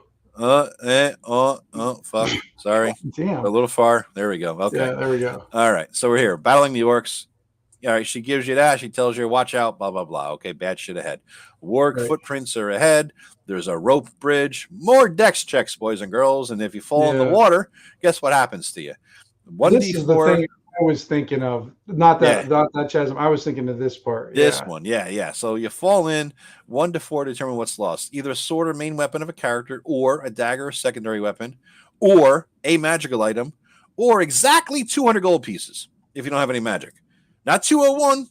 Doesn't matter what it's in. Even if it's in a sealed purse, 200 fall out instantly. Not 201, though. Not 201. Not 199. All right. I knew that was going to bug you. Yeah. Or half the person's treasure, but not gems and jewelry. Oh, including gems and jewelry, but not magic. So half of everything, but not magic. Holy fuck. Yeah. Then you got some damage, too, just to fuck you up, you know? All right. So 1 to 2 hit points. All right. So then you cross the river. You see the warg footprints. All right. And then you come across the ruins. Okay. Wait, I want to kind of just back that up. Okay, we see the warg on, like, after crossing the bridge, right? Yeah. How did the wargs cross the river to kill all those deer? I don't have any idea.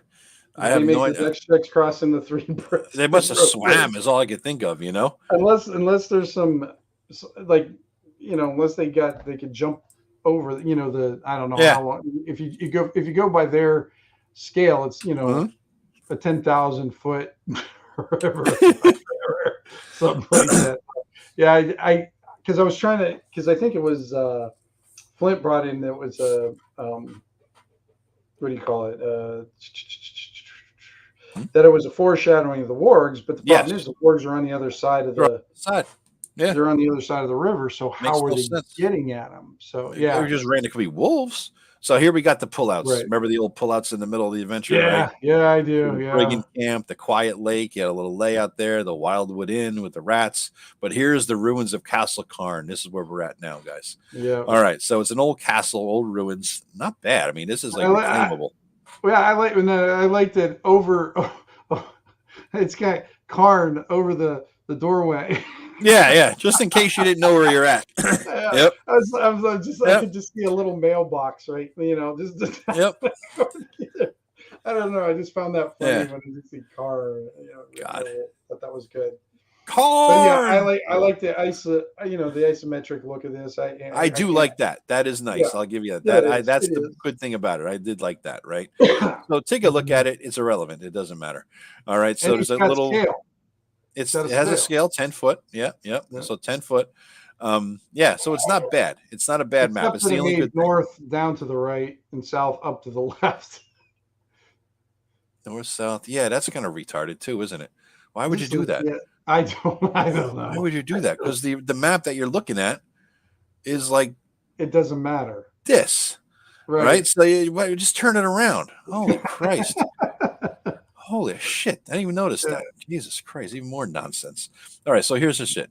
All right. So the West Bank, blah, blah, blah, wargs. So you rush out of forest. As soon as you cross the bridge, you got wargs jump your ass. And of course, wargs have, fur balls filled with bracelets and diamond rings. Okay, good. Whatever.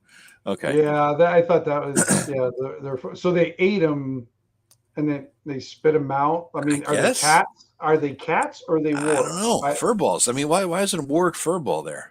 I would say maybe like regurgitated like goblin bones. and Yeah, you know, it makes sense. that. Makes You know, sense. because the way I figured a warg would like eat the whole thing and then spit Mm-hmm. up the bones later into a pile, and then like you know maybe some undigestible shit would come out with it. Yeah, it makes sense. That totally makes sense, You but not diamond rings. All right, know, so right, the diamond ring. Yeah, that's what you take onto your adventuring yep, party. of I course, guess. that's what you're going to take. You're definitely going to take diamond rings. All Yeah. right, so the ruins of the castle. Now, just as they don't tell you. This has pissed me off. They don't tell you what in the hell this thing is even all about until you look over here. All right. So deep into the description, the DM finally knows what the hell he's dealing with. Okay. Castle Karn lies in ruins. It once guarded the road against invaders and robbers. Fell to siege centuries ago, never rebuilt, useless except for the main hall where goblins have made their headquarters. The goblins are not in the castle complex, but on an expedition to find and enlist wargs as their partners in mounts. They will not return until after the party leaves. They left everything, all their treasure here, completely unguarded. Not one single fucking goblin in a whole fucking place. But here's another thing I looked at. This I read 4 times. I don't know what the hell they're talking about. My note is, as the party travels along the old wilderness road, they will not find the entrance to the old north road. What are you talking about? That doesn't relate to anything. It's like somebody copied and pasted something in the wrong place and just left it there. Maybe they're trying to hit the word count. They copied a nonsense paragraph. Oh, that got us another 20 words. We're good. It doesn't relate to anything. It makes no sense, you know? All right. So anyway, we're looking at the castle interior. All right. It's useless except for area B, Tim. Here, get ready to rip it out and whack it off. 5 rock grubs. There you go. 5 rock grubs. Jesus Christ. All right. So man, 5 what are they? The stone shed stands in the inside of the castle's north wall. The roof has bark shingles and a wooden door hangs askew. Yeah. The shed was used for storage, but it now contains only dust and a pile of rubble. If the party digs through the rubble, they encounter rock grubs. Rock grubs wouldn't be in there. They wouldn't. You know why? Because there's no vegetation. There's nothing to eat. Yeah. And besides, and plus, if you think about it, if there's rock grubs in there, you know the goblins went in there to screw around. There'd be like little dead goblins in here with like a little rock gun, like chest bursters. You know, they'd be in there going coming out and stuff like that. So. Looking at it now, it says rock grubs are occasionally found in heaps of offal or dung, rarely found in ceilings, walls, or floors. They will viciously bury into any living flesh which touches them, for they greatly enjoy such fare to dine upon. That's it. Right. So there's nothing there. They wouldn't be hanging around there. Now, see, at least you use rock grubs, Joe. I use them correctly. You did. They're evil, but you did. You know? I never claimed any different. Absolutely. Yeah. So then you're moving through this empty place, taking all their shit. A few hundred gems, a few hundred worth of gems here, a few hundred gems worth of gems there. And then there's some wargs, empty, of course, right? And then Area E. Another what the fuck moment, boys and girls. Area E. Goblins keep prisoners in this shed. Inside are Eva and Fiona. All right. I love the names that they pick. Because all the names, you know, it's like Stewie and Jack, Bill, Chloe, and But here's the thing. They give Eva and Fiona. He took the time to give the prisoners names, right? But he did not. But then he even gave them took the time to give them what they were doing and why they got caught picking berries near the Wild River late yesterday, and the goblins captured them. Where the fuck are they from? There's literally nothing around here for how many miles? Nothing. Yeah, I have no idea. I don't know. But they know about treasure. The girls have no treasure, but they know all about it. They heard them talking about it. Okay. They heard them talking about it. Yeah. Yeah. So you're moving through, you pick up the treasure, blah, blah, blah. You get all your shit. It's a useless thing except to load up on treasure. Right? Except there's some rats. There's some rats. Wait. You know what I would do with maybe one of these girls? What? Make her a doppelganger. Oh, nice. All right. Yeah. Okay. Just to add that. Yeah. To add a little, I love sneaking in my doppelgangers here and there. And they would be perfect place for it. Yeah. It would. Yeah. Yeah, that'd be perfect. The only thing you fight here in the entire goddamn place are rock grubs and rats. All right. So 5 rats. All right. They attack anybody who enters, and they're giant rats. So they have a whopping 3 hit points. And so off of the giant rats, you're going to get 200 gold pieces, 500 silver, and 10,000 copper. So not 2,000 copper for rats, 10,000 copper for rats. 10,000, yeah. In addition, A cougher has a pearl necklace for $750. All right, and the cougher is poisoned with the poison needle. And why are the rats guarding a coffer? What? I mean, there's just a room with no random shit that has the most treasure in the entire place, right? I don't know. And here's the. Well, they said the rats are trapped with no quick way out. Yeah. Although I don't know how rats can, because they can squeeze through just about anything. You know. But no quick way out, but they can climb in and out through a hole in the roof. And guess what, Tim? The rats, they fight to the death. They fight to the death. Insane morale rats. The rats are crazy. Those are crazy rats. God. And the coins are too bulky to move. You might want to put them in a sack they find in a corner, but it's a sack of fuck you. It's a sack of transmuting, and anything you put in there is fine. But when you take it out, it's all junk. That's funny, because didn't they have previous things where they had a lot of coins in it, but they didn't mention that there was too bulky to move? So the only reason why they said it's too bulky now is so you're forced to try to use. So they're even railroading use magic items to their disadvantage. That's funny. Yep. Oh, so once you've looted and pillaged this entire fortress, right, you move on to the final thing on the stop of the railroad tracks. Oh, wait, but did you see this? What? While the party stays in Castle Karn, nothing adverse happens to the contents of the bag. Once they leave the castle, the bag transmutes everything inside to worthless junk. Oh, God. So, I didn't read that description in the DM guide about the fucking transmuting. Yeah. It's just a blatant fuck you. Yeah. Jesus. And then how did it get in here then? I mean, no clue. The goblins just... Yeah, or must have been here, I don't know, before the goblins took over or something. The goblins are afraid of the rats. Oh, of course. I mean, Jesus, they're not scared to gather up wargs who could shoot them in one bite. But they're, God forbid, there's a fucking rat here. You want to fuck with a rat, right? So, would you do anything to fix this area? I'd have the goblins be there. I would have them there, period. And they would have a plan and a strategy. There'd be locations on their map as to where each one's How many goblins are there? I can't remember. There's only like 20 something. There's like 20. I was going to say. And how come the orcs haven't beat the shit out of the goblins? Oh, there's a bigger question coming up, Tim. There's a much bigger question coming up. Because get this. One? Oh, yeah. Because now you're getting to the forest oracle of the druids, right? The guy is a 12th level druid, all right? So anyway, here's the thing. You have, listen, look at this shit. In the middle of the glade is a huge oak tree, half a mile in diameter tree, right? Half a fucking mile. Half a mile. Almost. Yeah. Almost. So it's like almost, 1/2. Minus 10 feet. So now look at them. So get this. I'll skip a little bit here. You have to give up your weapons, talk to the druid, yada yada. It's a big ceremonial nonsense bullshit, right? And once you get down there, they lower a rope. It's like 150 feet up, and then you go to a platform, right? So he's got a killer treehouse. Yeah. So it's an awesome treehouse. So it's an old woven rope ladder, 140 feet down, and then you get to then you get to a platform 7 feet in diameter, and then you go to a bridge. It's like you're in Elfland, right? And then you go to the next circular platform, number 1. So with that in mind, half a mile long, wide tree, 140 feet up to a platform, and then you go to the other thing, right? So let's scroll up to this. So that's it there. One small square, Tim, equals 2 feet. Where are the fucking squares on this map? Tell me that. Right? Well, it's right there, Joe. It's right there. See the little diamond right there? No. Oh no. These the little tiny things, the black and white scales right there. So you got to measure it out, like the old road map. But it's not, because it doesn't have one small square was 2 feet, Tim. But it said A was 7 feet across. Right? None of it makes sense. Not one thing makes sense. Well, we already know the scale and the distance. That's probably why you didn't add the scale on the one thing, because it was all jacked anyway. So okay, get this. So you move up to A. So funny. Get up to 1 is the platform, and then you got to hike it across a rope bridge to 9, which is the big druid meeting area, right?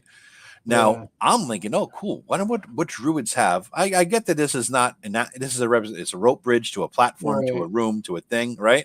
So I'm thinking, wow, I got 1 and 9. Necessary. What's in 2, 3, and 4, 5, 6, 7, and 8? They never tell you. There's a map, right? But if you scroll down, down, there's nothing here. There is nothing here. Where are we at? I'm seeing castle inhabitants still, but I see the druid thing. Yes. So wait, I'm confused now. Do you see my? Now we're going back to castle. Yeah. Back. I missed. Okay. Yeah. All right. So now you got to talk to the druid. You finally get to him. He's a 12th level motherfucking badass, right? Right. He's a god, right? And he says, "Druid speaks. Here you've journeyed quite a way. Blah blah blah." And if he lies to them about the druid, the nymph or the dryad, he has they blah blah blah. Until they retell the truth, right? So if you fuck the druid and the dryad over, the druid and the I don't know. It doesn't tell you how he knows he lied. That's the thing. It just says he knows it.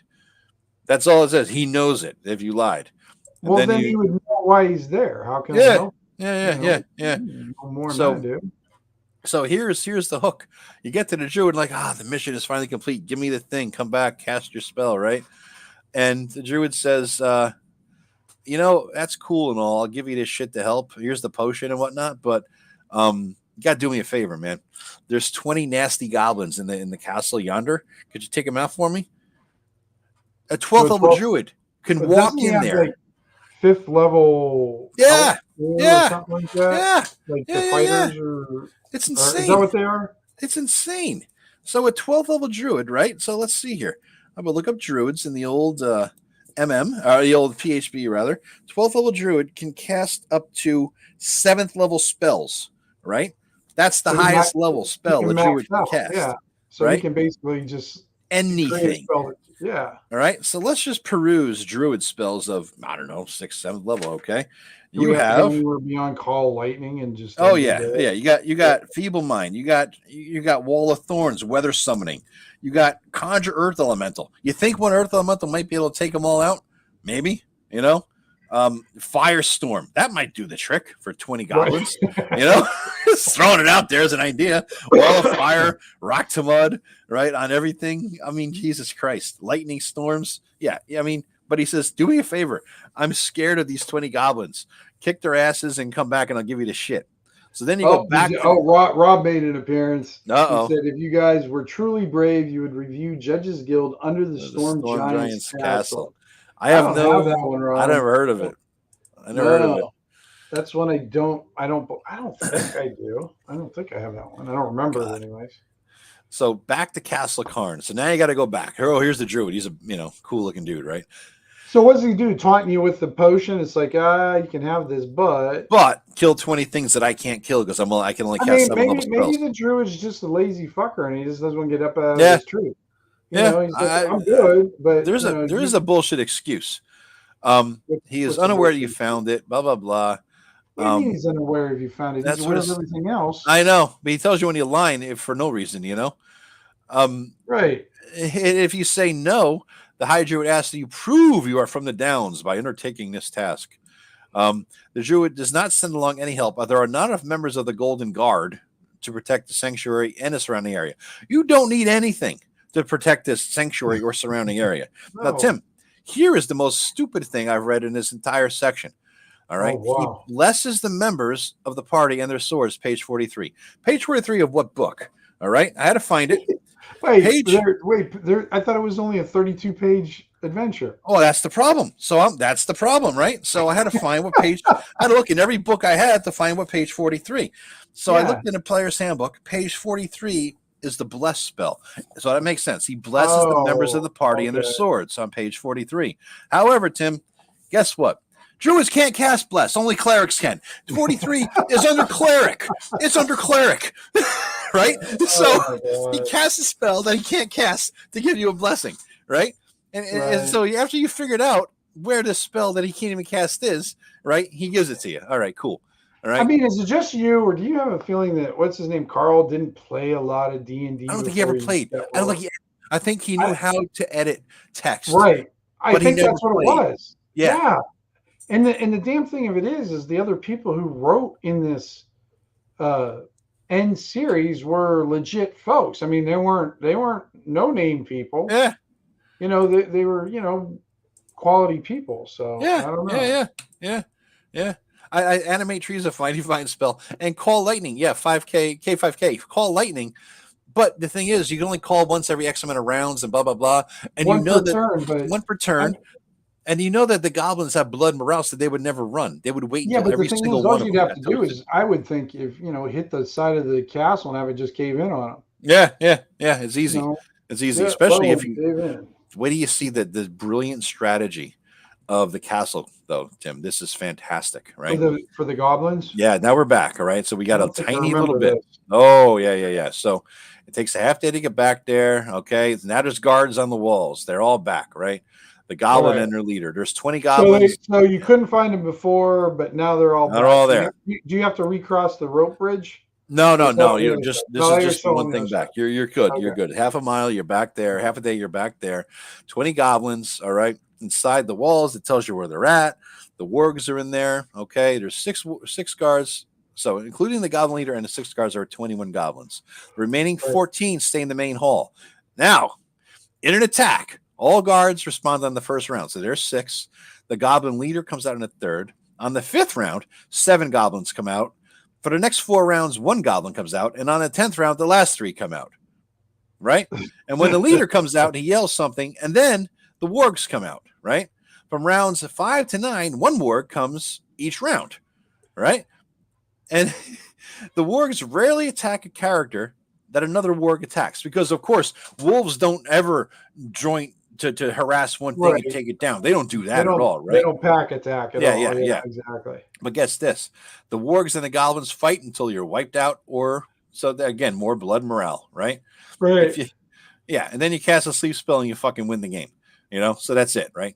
So then you get all your shit. This is adventures for 2nd through 4th level characters, so you're gonna have, if you possibly have a mage, he's gonna have like access to second level spells. I know. And multiple 1st level spells. And I mean, I'd be packing at least 2 sleep spells. Yeah. Oh yeah, definitely. For this kind of shit, fuck yeah. That's the win. Right. So then you go back to the druid. That's your bomb. Right. Yeah. The druid sends for a healer, and you get this. He administers liquid from a vial to each, a form of medicine to help heal their wounds. Or, if necessary, he will use cure light wounds, cure critical, and reincarnate, right? Wait. I'm reading this thing called the bugbear trap. What is this? That's not. Yeah, that's next. We're not there yet. Okay. No. Yeah, we're back to where I'm highlighting here. So, okay. Yeah, so he administers liquid from a vial to help heal their wounds, but it doesn't tell what that even does. Like, if necessary, the healer uses cure light, cure critical, and reincarnate. But before that, he gives you a vial to heal your wounds. Right. What's in the vial? What does it do? How would you know if it's necessary to use more unless you knew what the vial actually did? Is it a cure light wounds potion? If it's a potion, why waste a potion when you got spells? None of it makes any sense. Right, and there's nothing to stat or game mechanics for the potion. Yeah, none whatsoever. Just help. And it doesn't say it heals this wounds. It says help. Helps heal wounds. A medicine, a form of medicine. Yeah. So it's not even magical. It's just probably some. It's like it's Hugo's shit. It's Hugo's potion. That's what it is. That's all it is. So then, as soon as you're rested, the druid says, you're on your way. Kicks you out of the house. Gives you another blessed spell that he can't cast because he's not a fucking cleric. Wait.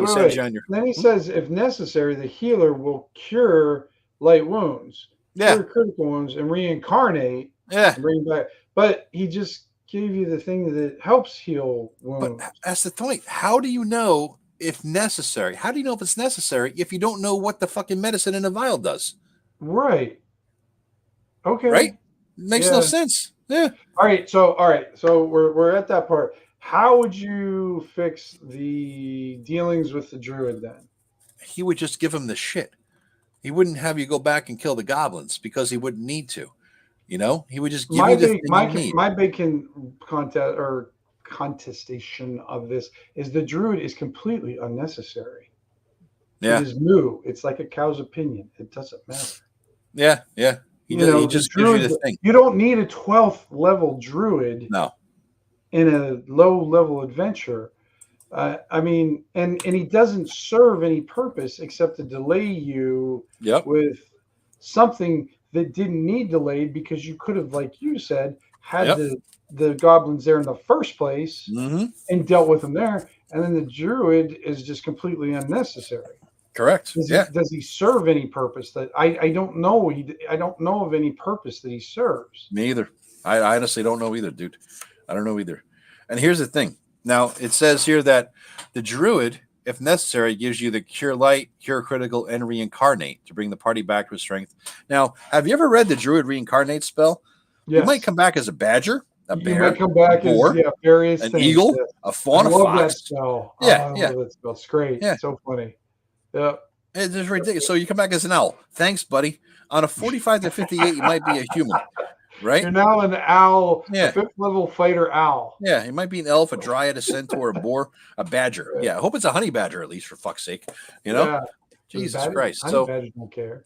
So then, because remember the nymph, the treehouse, exactly. So then, because remember the dryad before told you. Let me scroll up. Sorry, you skipped too soon. What? When you get done with it, I want you to go back to number 23, and you're going to see another horrible thing that they did. Okay. I just want to just bring it back to the map real quick because you're at number 10. I can't remember. We're at number 10 with. Yes. Is that where the druids at? You're correct. Number 9 is where the goblins were. 8 is the dryad. Now the dryad is the one that said, "Hey guys, when you leave the druid's place, take this fork down here and go south." Because danger, Will Rogers, danger over here. Even though you just cleared out all the fucking danger, so you just killed. Yeah, nothing to do. Well, no, they're going to call the orcs. No, the orcs were going to call backup and everything. Even though there's no way they'd have to go through the parties to call the backup. So, yeah. But here's the thing: they don't give you. Go down to 23. All right, I got to get it out of my system. It's bugging me. What? Between page 23? Yeah, not page 23 and the reference, page. Go to the bottom. Okay. See that one fucking paragraph that's way down lower than the rest of them? Yeah. Don't ever do that. Don't ever do that. Oh my God. And then see how much space there is between the header and the box. Don't ever do that. See how much space there is between the boxes. Now I gotta look. Now I gotta look at everything, dude. It did the same thing on 22. I know it's all different. It's all over jacked up. But look at how much space there is between. Yeah, the stuff. Look at that. Look at this space here. Look at that. What I'm thinking that look. It's just the spacing. Look at the space between the bottom of the paragraph, above 7 and then 7, and then the bottom of the paragraph and then 8. It's all jacked up. This is the shit you did in college to stretch a term paper out to a longer length. This is all that is. Right, exactly. It's like I got to make it 32 pages. I'm going to say, extra space, Yeah. But then they're so stupid they can't even do it because then they have the paragraph drop below the line anyway, so they don't gain anything by it. Yep. Nothing, no purpose. Oh yeah, I had to get. I'm good now. All right, you got that out. I was twitching. Mm-hmm, yeah. Mm-hmm. Now here's the thing. Remember the dryad said, "Hey, go south, young man, because danger." Right? If you go back the same way you came, even though there's none. This module doesn't even say if the players ignore the dryad and go the other way. Here's what happens. It doesn't even tell you. It assumes the railroad is all encompassing, and you're going to take the railroad as directed. Right? Yeah. It just okay. So then they know what happens if you go there. You get number 9, the bugbear trap, which is number 11 on the map. Or 8, the bugbear trap. Or at least we're getting closer to matching the numbers. Yeah, they are getting a little closer. Yeah, but they never actually quite join up, So you get bugbears jump you. All right. And that's a useless encounter. It just killed the bugbears and you get their shit. Right? And then another one, number 9, is number 12 on the map. Fucking giant frogs. Kill them and you get some shit. Right? And then you get to the big thing because this just kicked my ass. I don't understand this at all. Wait, can I go back to the bugbear trap?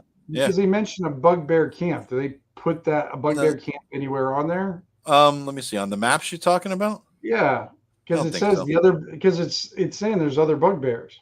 Yeah, it's just a location, Tim. It's like over here, 11A. Trap. Oh, so they do put it in 11A. Yeah, it's like there's their camp or whatever, right? So the camp of the bugbears lies roughly 100 yards off. Well, not by their scale. Not by that map, yeah. No, that's like 45 miles from there. Yeah. Off the southeast. Okay, I didn't know because I didn't see it before, but now there's 11A. Okay. So yeah, so 11A, right? And then you get to number Wait a 12. minute, you got +1 suit of mail. Is that chain mail, plate mail? Who knows? Scale mail? Scale mail? Yeah. Yeah, Okay. No idea. Right? Silver tip non-magical spear. Cool. Yep. Yeah. So let's see. Moving down here. Giant frogs, you said. Giant frogs. The only thing noticeable about the giant frogs is that apparently, if wounded, they retreat. They're the only creatures in the entire module that have a morale. Apparently, everything else runs the fuck away. So if they're wounded, they retreat. All right, cool. Giant frogs retreat. Now we're getting to. Now, all right, let me just bring it back. Close your eyes for a second. I'll bring it back to the top so you don't get fucking seizures. Flint said, I'm gonna write an adventure and put boxes all over the page. Yeah. Unaligned to crooked and send it to you. Oh, that's an evil man. Hate mail. Call it hate mail. I like that, Flint. Yeah. All right. So, Tim, what makes more sense to you if you're coming back from 10? I'll look on the map, right? So you left the druid place. Wait. We're on 10. All right. Right. And remember the bitch said, no, go south, young man. So going south means, guess what you have to do? Believe it or not, in this shittily drawn map, this is a fucking mountain range. So you could either walk. It's the same color as everything else. Yeah. You don't know it, but it's a fucking mountain range, right? It's all green.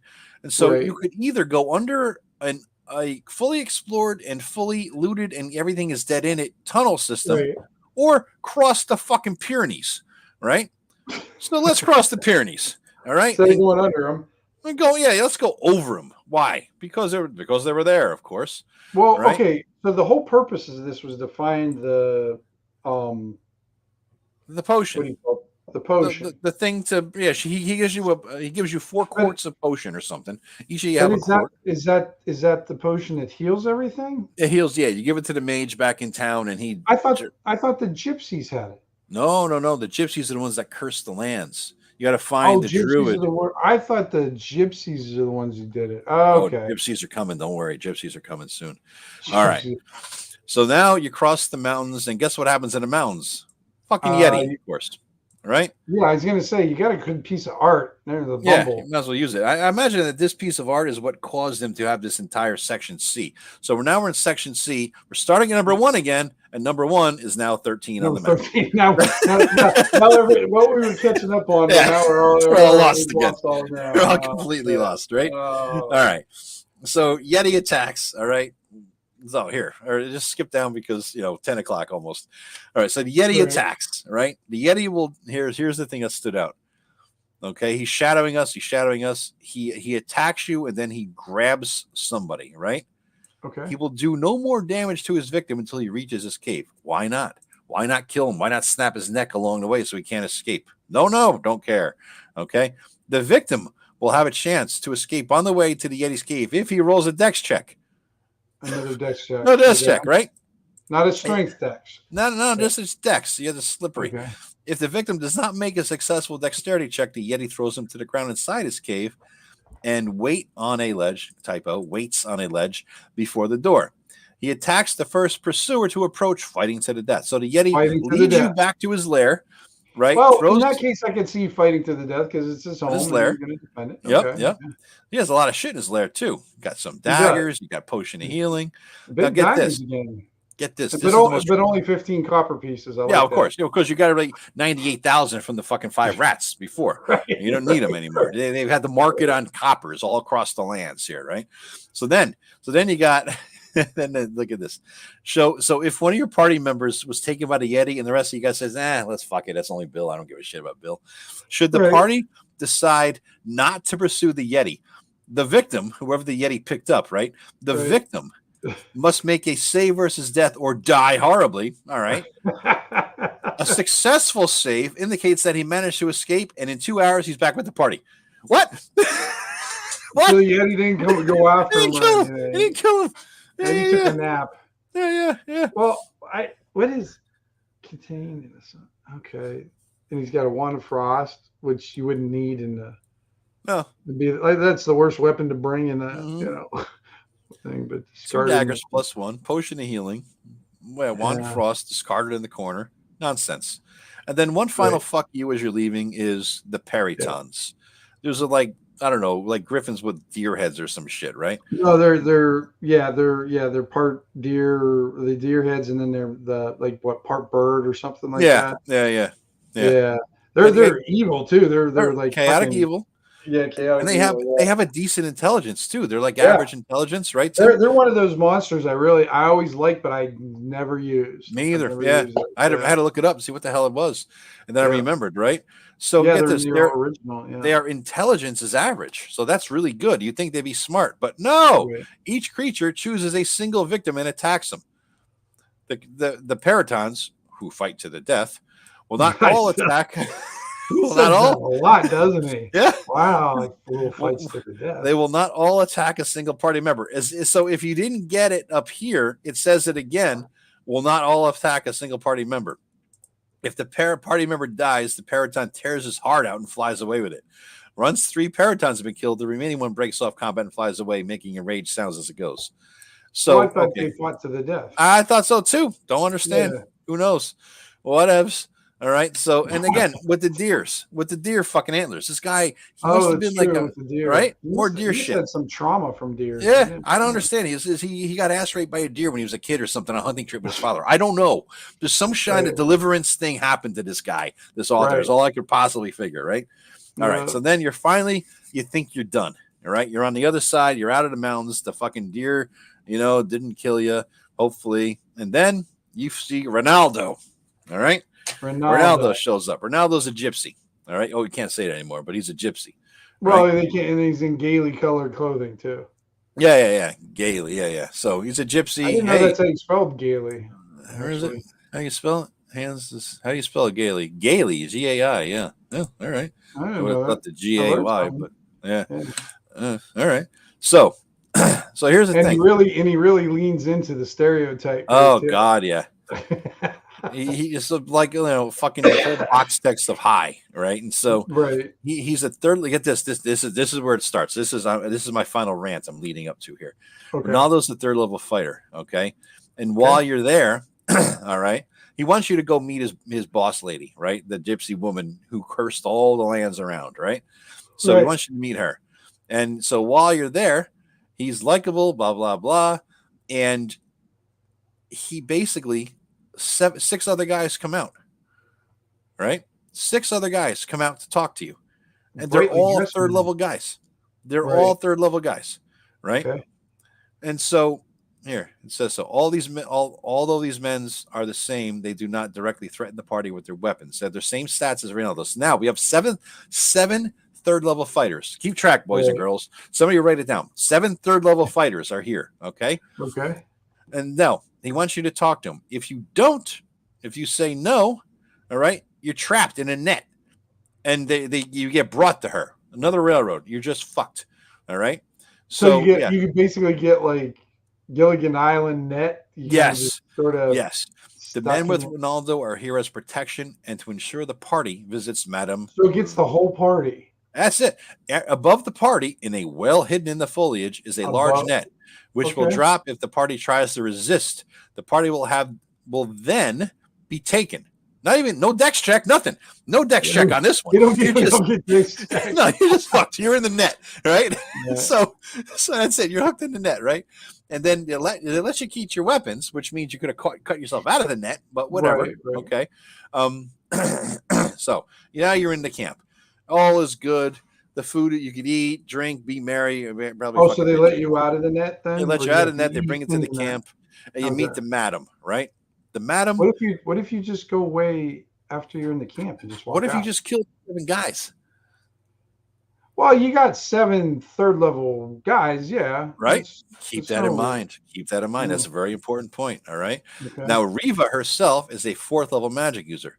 I don't remember any 2nd level magic user spells that allows you to curse 100 square miles of land. But whatever, we'll go with it that she can do that. Okay. All right. So 4th level magic user gets 2 charms and 2 sleeps and a ring of invisibility. Okay. So she talks, blah blah blah, yada yada, and then she says the hook because she has a mission for you. All right. This evil cunt Oops, I can't say that. Okay, fucking damn it. This evil woman. Listen, I just got demonetized. I was going to say, you've been demonetized. Yeah. You've said so many things. Dude, I've never been demonetized yet. Believe it or not, none of my videos have been demonetized. That's because you're not paying attention to yet. Yeah, exactly. Yeah. Wanda Frost with the Yeti. You could have taken them all out. Yeah. You've accumulated so many goddamn magic items in this thing. You'd have a Wanda Fireball you picked up with one charge in it, remember? Yeah. You're fucking nuking them, right? Right. Frost and fire. You're killing them. True that. Yeah. Right? So but that's if you cut the eel open. You have to cut the eel open. It's true. You got to get, I mean, it's a little convoluted to get to the Wanda Fireball, but if you do, you're badass. You're ready to rock the shit. Of course, I think you would use the Wanda Fireball maybe on the Yeti that was dragging your buddy away, or before you dragged your buddy away. True, that is true. Or if you didn't like your buddy, you fireballed him. But you still got the frost though. Well, then you take him back to the Druid and have him become a pineapple or something like that. Yeah. Well, here's that thing I hate in terms of module design. I've hated this ever since I started playing D&D. She's a 4th level magic user. It tells you what spell she has memorized. Right. It tells you her magic items. Where is her spell book? What is in her spell book? If I kill her, I want to know what's in her spell book, because that would matter. That would be very important. All right. So anyway, she tells you the 4th level person. She's got what, like 6? You got 6 to start. Spells. Yeah. You get 6 to start, right? And then 4th level guy, she gets 1 every level. She has, you have 1 every level, So actually, dude, she wouldn't have 6. How does she have? That's what I'm saying. How does she have 6 spells that she could cast as a 4th level thing? There's Charmer first and Sleeper first. How is she casting them? Did they invent a thing where you could upcast spells? Not that I know of. I didn't think so. Gypsy subclass, I don't know, because if you get a 4th level wizard or magic user gets 3 first and 2 second. 2, I think, wouldn't it? At 4th 3 level, and 2. 3 and 2. Okay. Yeah, I'm looking at it now. So how do you get 6 out of that? And how are you casting all first? Oh God, help me. I think it's one of those adventures where they've completely just blown up everything. Yeah. That's the least of your worries. Yeah. She's got 4 or 8, first level spells. Oh well. Mm-hmm. Don't worry about it. Nothing to see here. So so keep in mind now, she cursed an entire town, right? An entire land, a region of land, and they're all going to starve to death and die, right? She blighted the region. I mean, she doesn't have the alignment here, but I'm assuming she's evil, correct? Right? I would assume she'd have to be. Yeah. And how do you explain this, Tim? A level 4 character is 5 hit dice. I just saw that. Yeah. Makes no sense. And she's a magic user. Yeah. And unless she has a high con, 21 hit points. She wouldn't have 20 hit points. Yep. Makes no sense. None of it makes sense. No. So then she talks to you about what's up. Olat the ogre fucked them over. And basically, she says, long story short, he fucked us. He took our Pegasus that we had captured in order to sell it to some wealthy noble. And the ogre. Wait. Took his Pegasus? I don't remember that part. Yep. Took my pony. But here's the thing. When we sent some men to regain our possessions, she doesn't mention what the hell the thing was until later. She mentions Pegasus. But and over here, in the DM's part, they're talking Pegasus. The first mention of Pegasus is in the DM knowledge section. I don't know what the Pegasus is all about until I read further. Then you learn over here about the Pegasus. Taking south. The ogre wanted 20,000 gold pieces for the Pegasus. They didn't have it. So she went to the town in that area and says, give me 20,000 gold pieces. And they said, fuck you. We don't have it. And she blighted the entire town. So that's why she's evil. Okay. So she says to you, do me a favor. Okay. I'm an evil person. I captured a very, very good natural creature, a lovely thing called the Pegasus. And I captured it and enslaved it. I'm going to sell it. Do me a favor, even though I'm evil, good people. Could you go and kill the ogre and take the Pegasus back for me? And I'll give you some stuff if you do that. Okay. Wouldn't you just kill her because you already have the cure? Well, here's the thing, dude. You're going to read something to you here. Now, remember what I said before, 7th, 3rd level guys, right? If the group does not want to do this, all right, each party member of that dinner that night has a member of the traveling people of the opposite sex sitting next to them. These traveling people are all magic users level 3, and they are casting Charm Person on you. So you have 7 third level fighters. If there's a group is 5 people or 6, you have 5 or 6 third level magic users, right? And then you have the wizard who's either 4th or 5th level, depending how you read the stats. And later on, if you complete the mission, she casts a Cure Serious on you with her cleric, her pet cleric. Cure Serious is only available to a 7th level cleric. So you're telling me that 5 or 6 third level magic users, 1 4th or 5th one, 7 fighters of 3rd level, and a 7th level cleric can't take a 4+1 hit die Yeti? Well, well, then I see there's a flesh golem involved somewhere. Oh, now we're getting to that. All right, yeah. So assuming you take the mission, you go to the lair. All right, now this again, the scale on this is stupid. Let me show you the maps. God, I hate to do this to you again. All right, but keep this in mind.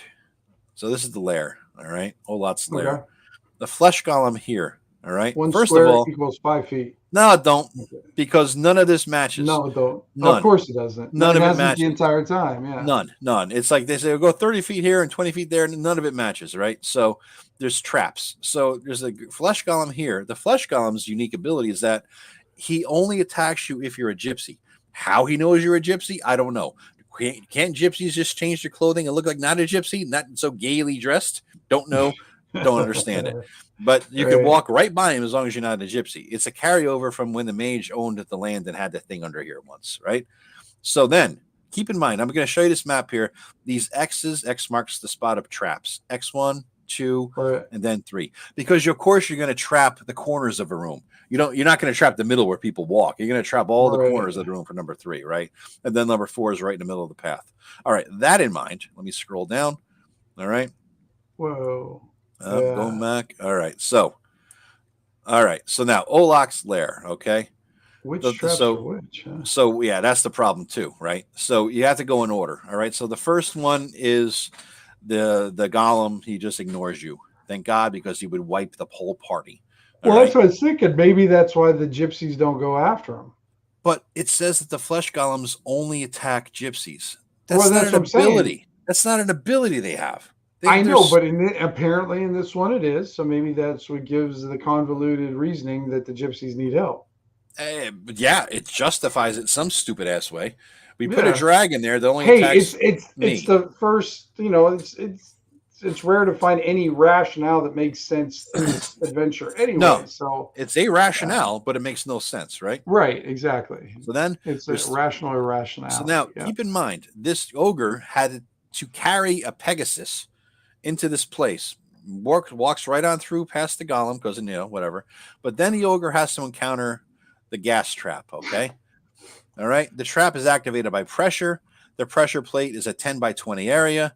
The weight of 2 or more party members, I would imagine ogre then, could activate the trap, and then for the next 2 turns, it's half normal.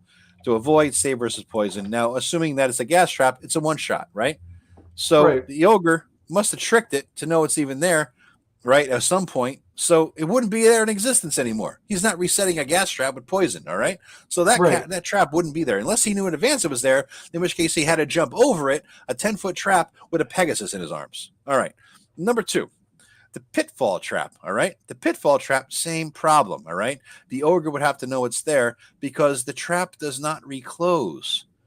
Right, so the ogre must have known it was there and had to jump over it, Pegasus in hand. Maybe he rode the fucking Pegasus over the fucking pit trap, knowing it was there, even though you can't know it's there unless you actually triggered the fucking thing. And if you did trigger the thing, it would still be open. Right? It would still fucking be open because it doesn't close.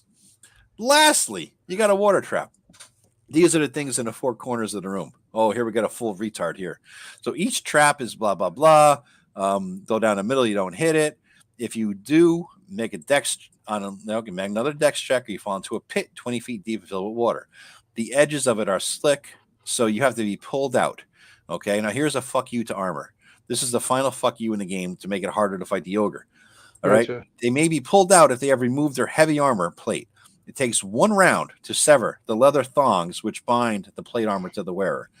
All right, so in other words, you have to cut your armor off and leave it in the water to be pulled up. What, no strength checks? AD&D. If I have an 1800 strength, I could pull up 3 guys wearing plate mail at once with 1 arm. Right. You know what I mean? So, so they're trying to, after 4 rounds in the water, you swim and sink and die, presumably. Right? And then the last trap is a ball trap. Classic Indiana Jones fucking ball comes rolling down at you and kills you, right? Again, Ogre must have tripped it. If he didn't, Right. how did he push it back up there? Okay. Now you're finally in the cave and Olot. Olot is there. Olot is an ogre, 4+1 hit dice. Okay. Typical ogre, yeah. No hit points given, 4+1 hit dice. So let's give him the max, Tim. Let's give him the max hit points. 25. Okay. Right? 25 well, fucking no, 33. Hit points. Oh, 33? Yep. DM. Why? 8, 16. Yeah, I'm sorry, 33, right? Yep. Yeah, so he's waiting. He talks shit. 7.5 feet tall, not very big ogre, right? And then he chaotic. So they say he attacks random people. He's not smart. He's smart enough to ask for 20,000 gold and to get a Pegasus through 5 traps, but he's not. But he's not smart enough to attack one person at a time. Right. All right.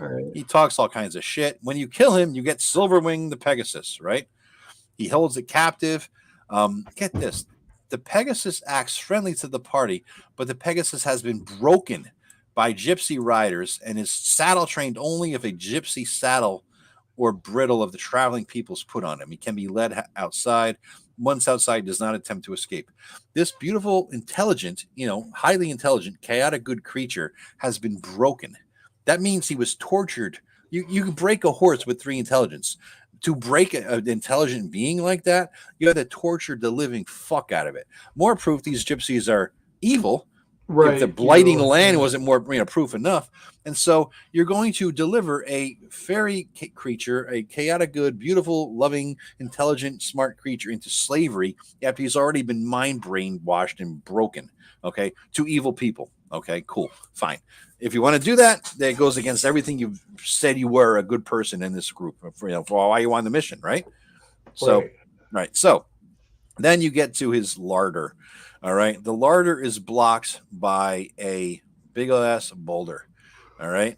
It says earlier what is inside. Wait a minute. Let me go because this is very confusing. Yeah, there's a lot of treasure in there. There's a lot of treasure, but the problem is that the larder is blocked by a massive boulder.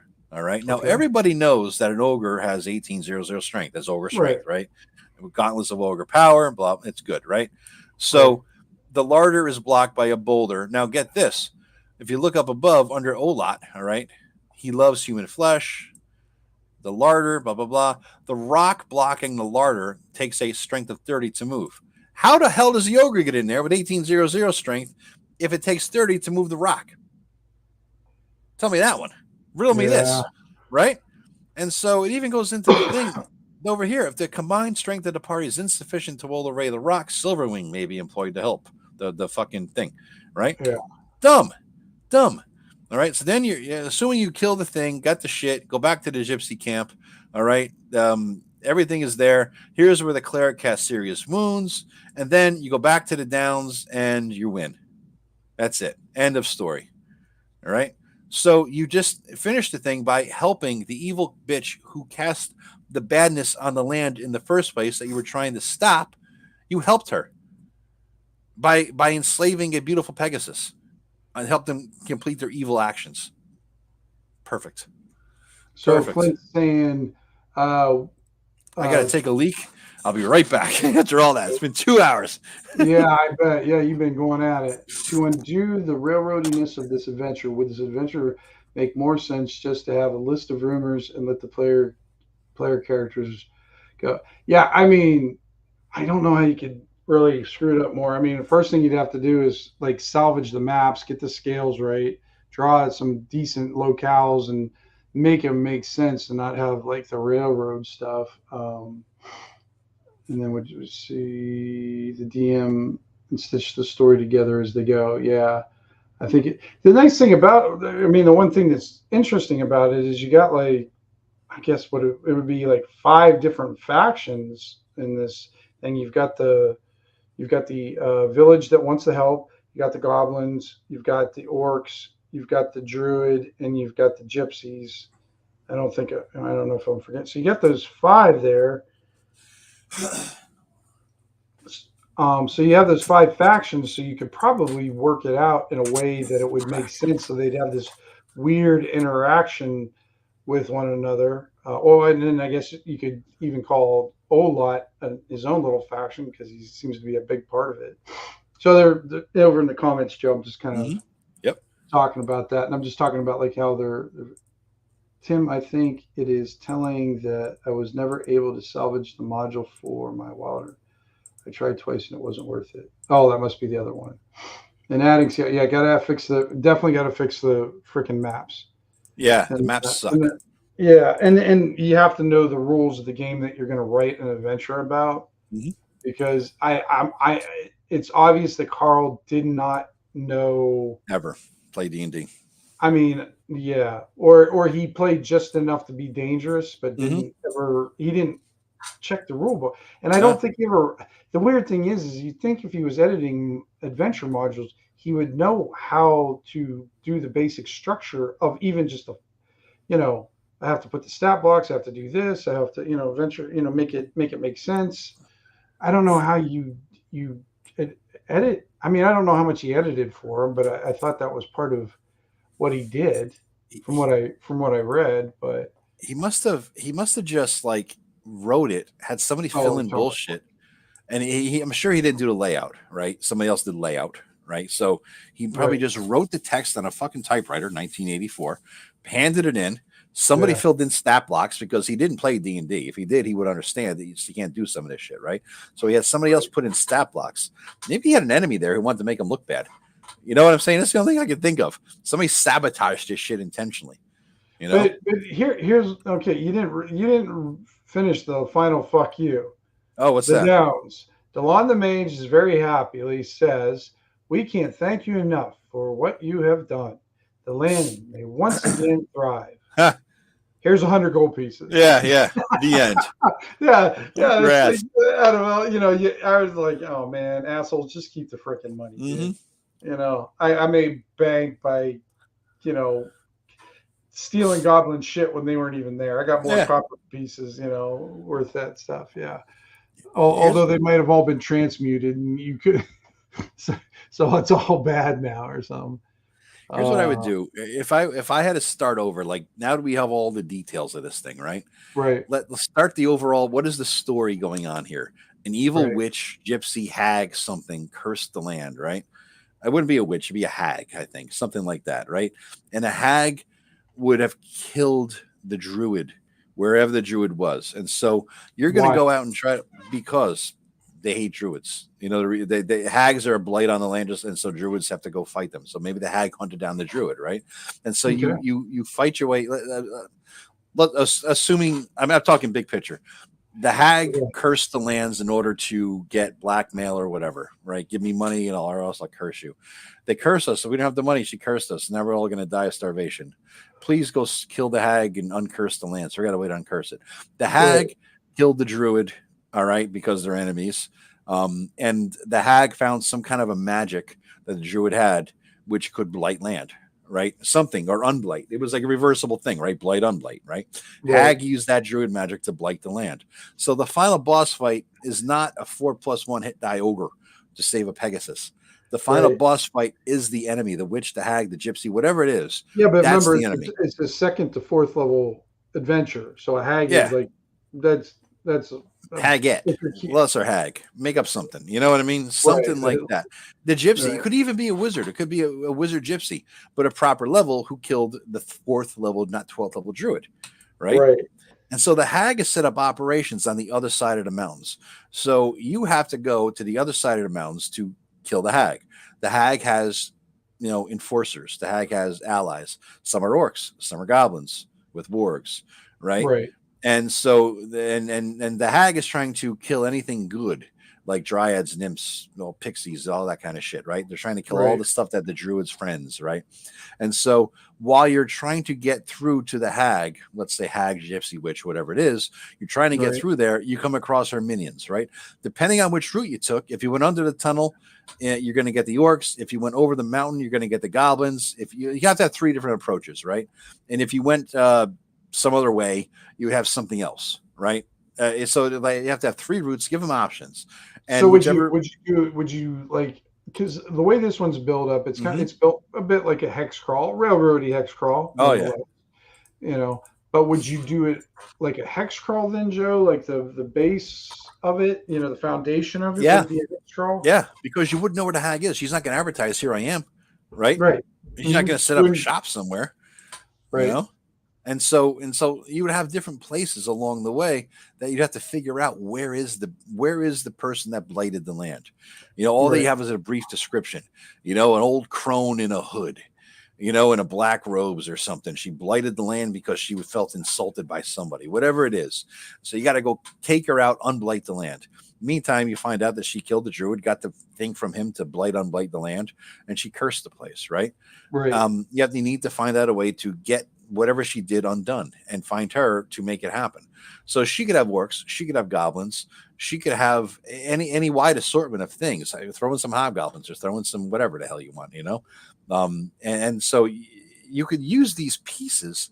You have to redraw the map, put it in different places, and make it a true hex crawl. And I like the idea of you have to go through the mountains somehow, around, under, over, whatever it is, right? That could be it. Over, under, and around. You have to go way to the south to go around the mountain range, in which case you would fight the goblins. Over the mountains, you fight the hobgoblins. Under it, you fight the orcs. Somehow or another, you're going to fight one of them, right? Right. Depending on which thing you fight, you get different loot, treasure, whatever the hell, right? And then once you get over there, you will be able to, figure out based on when you fight them, maybe take one prisoner, take a captive. You would be able to, get information on where's this hag. Okay. Now you move along and then you come across a couple of other, you have a sandbox like Rob Connolly's, sandbox thing, right? Write a sandbox adventure, right? Which by the way, Grognardia reviewed everybody. Grognardia reviewed Rob's sandbox and there it is. There it is. Yep. And other than some minor quibbles with the editing. Quibbles. Fuck you. Quibbles. I loved that it was the minor quibbles with the editing. Oh, that was just so great. Yeah. Because he knew, because I have he probably hates my guts. You have a great relationship. Yeah, with Grognardia. Yeah. I drove him away from the OSR for years. So anyway, that I'm sure he saw who quibbled. 2,000 quibbles. Yeah, Ralph, that was perfect. Yeah. So 2,000 quibbles for the 2,000 copper pieces. So anyway, it's out there. Use Rob's principles in there. So you have 3 ways: over, under, or around the mountains. Each one has a different type of encounter. Before you get to the mountains, you will have signs and indications, maybe that the witch went that way. Right? You'd have some thing that she did that you have to undo. Maybe the dryad or the pixie are on this side, or the nymph are on this side, and you have to undo what she did along her way. You cross the mountains, you get to where you fight one of the 3 humanoid groups, get some clues. Now you're on the other side of the mountains. You vanquish one of the humanoid groups. Now you have to do a true sandbox hex crawl to find clues to where she's at. And along the way, you might be able to undo some of the evil she's done. And then you'll find some more clues to find her. And then you get there and you have a big fucking boss fight. That would be how I would do it. You could still take the goblins. You could still take the hobgoblins. You would just take the goblins are in a fort. The orcs are in the tunnels underneath there, an old dwarven mine. And then the hobgoblins or whatever else you want to throw in there, kobolds maybe, you'd make something up for them, right? Maybe they worship a giant lizard, a massive giant lizard. And there's something like, or a small dragon or something, right?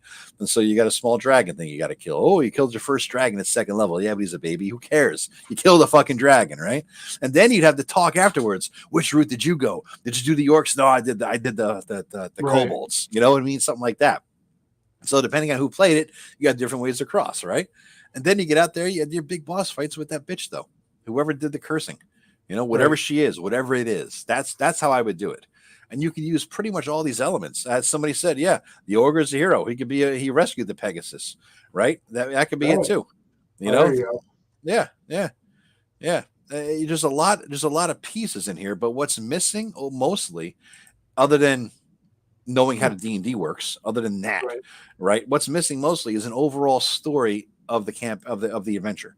There is no story that makes sense. There's just a bunch of set piece encounters. Well,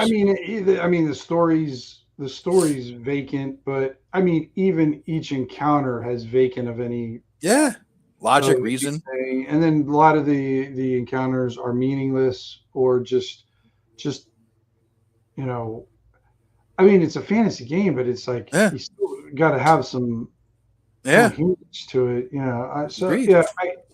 Maybe the witch cursed the guy and put him to sleep, and that was why the dry and put a sleep on the whole lake. Maybe she did that, and then the dryad is like, "Please help me," right? And I would do it the other way. I would have the dryad actually dying because the land's cursed because she's part of the land, and the guy's awake trying to save her. Yeah, that could be it too. Yeah. And that's part of it too. I don't know. Yeah. All right, let's give this away, Joe. Oh, all right, guys. All right. Those who are here, we forgot about it, didn't you? So, Adventures Great and Glorious giveaway.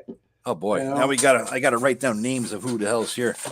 All right, here we go. So I'm gonna scroll back. You describe that, Tim. Describe what it is, and I'm gonna write down names.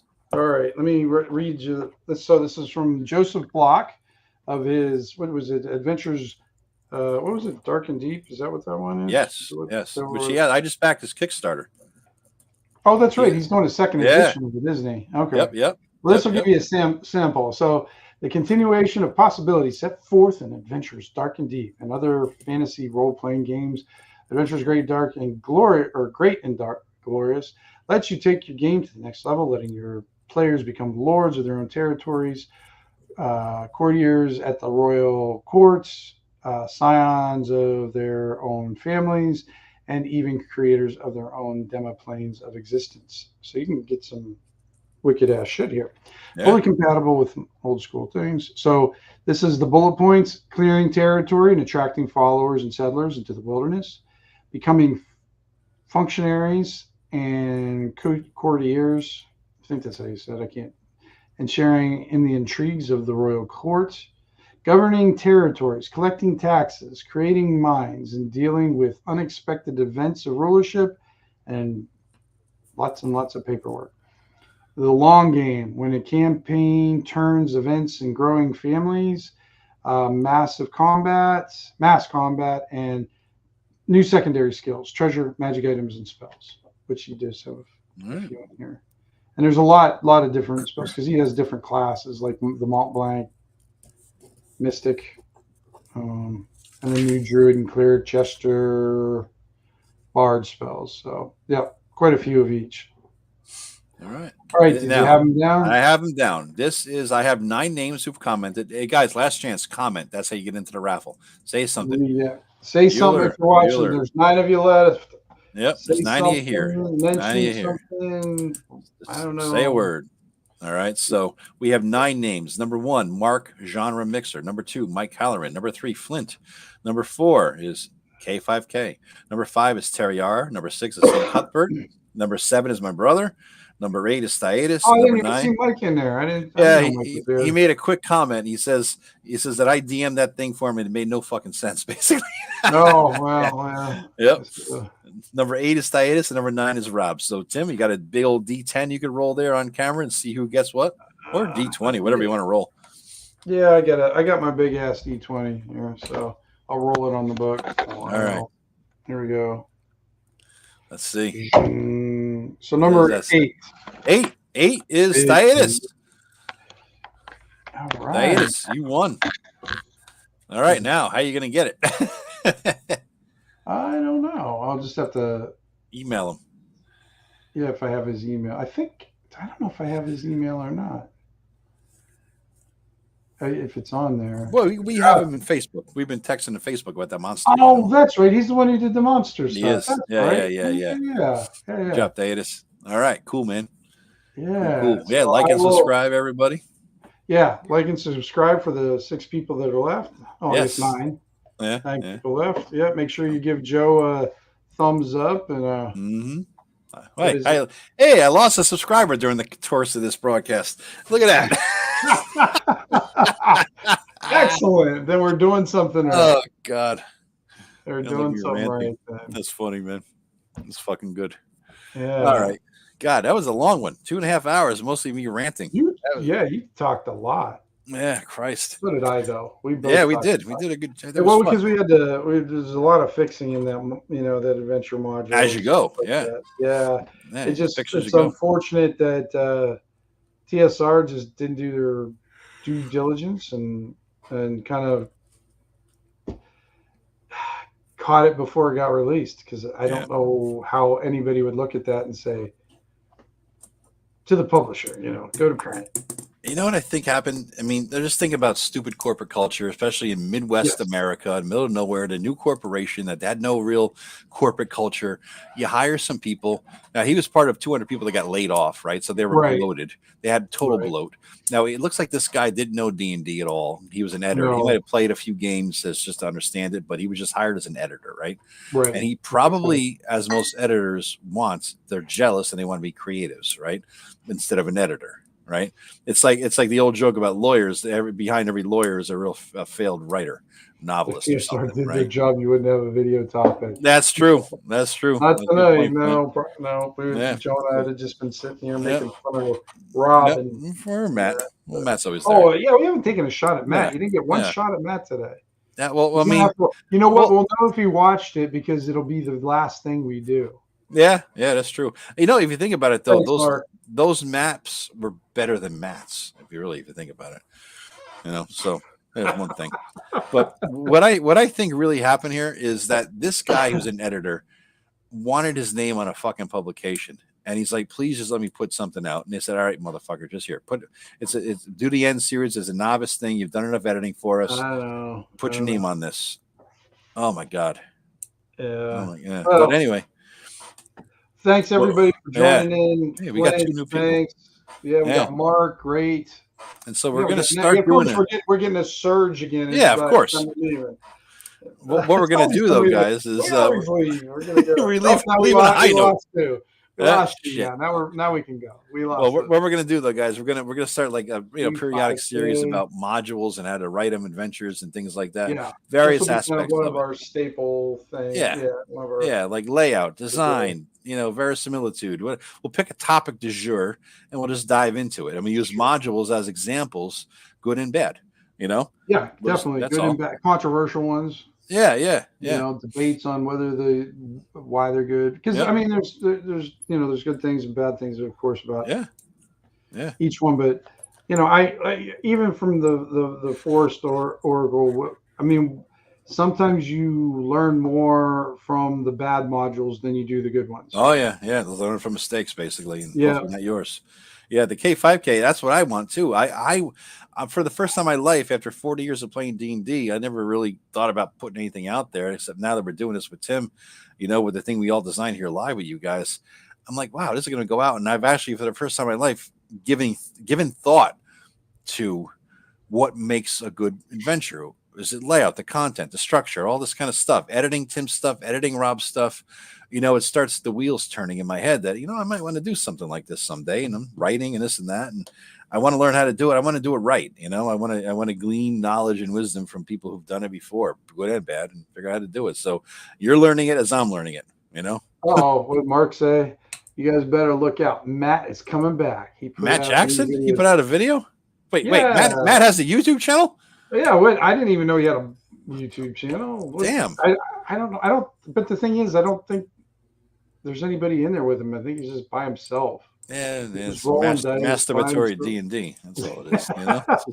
That's all it is. Rolling dice is just a euphemism for something else. Yeah, that's exactly it. All right. Hey, we're up to 10 again. Get out of here, Joe. Yeah, leave on a high note. We're up to 10, double digits. Let's leave while we got 10. All right, guys. Thanks very much. See you next week. Thanks, everybody. Bye-bye.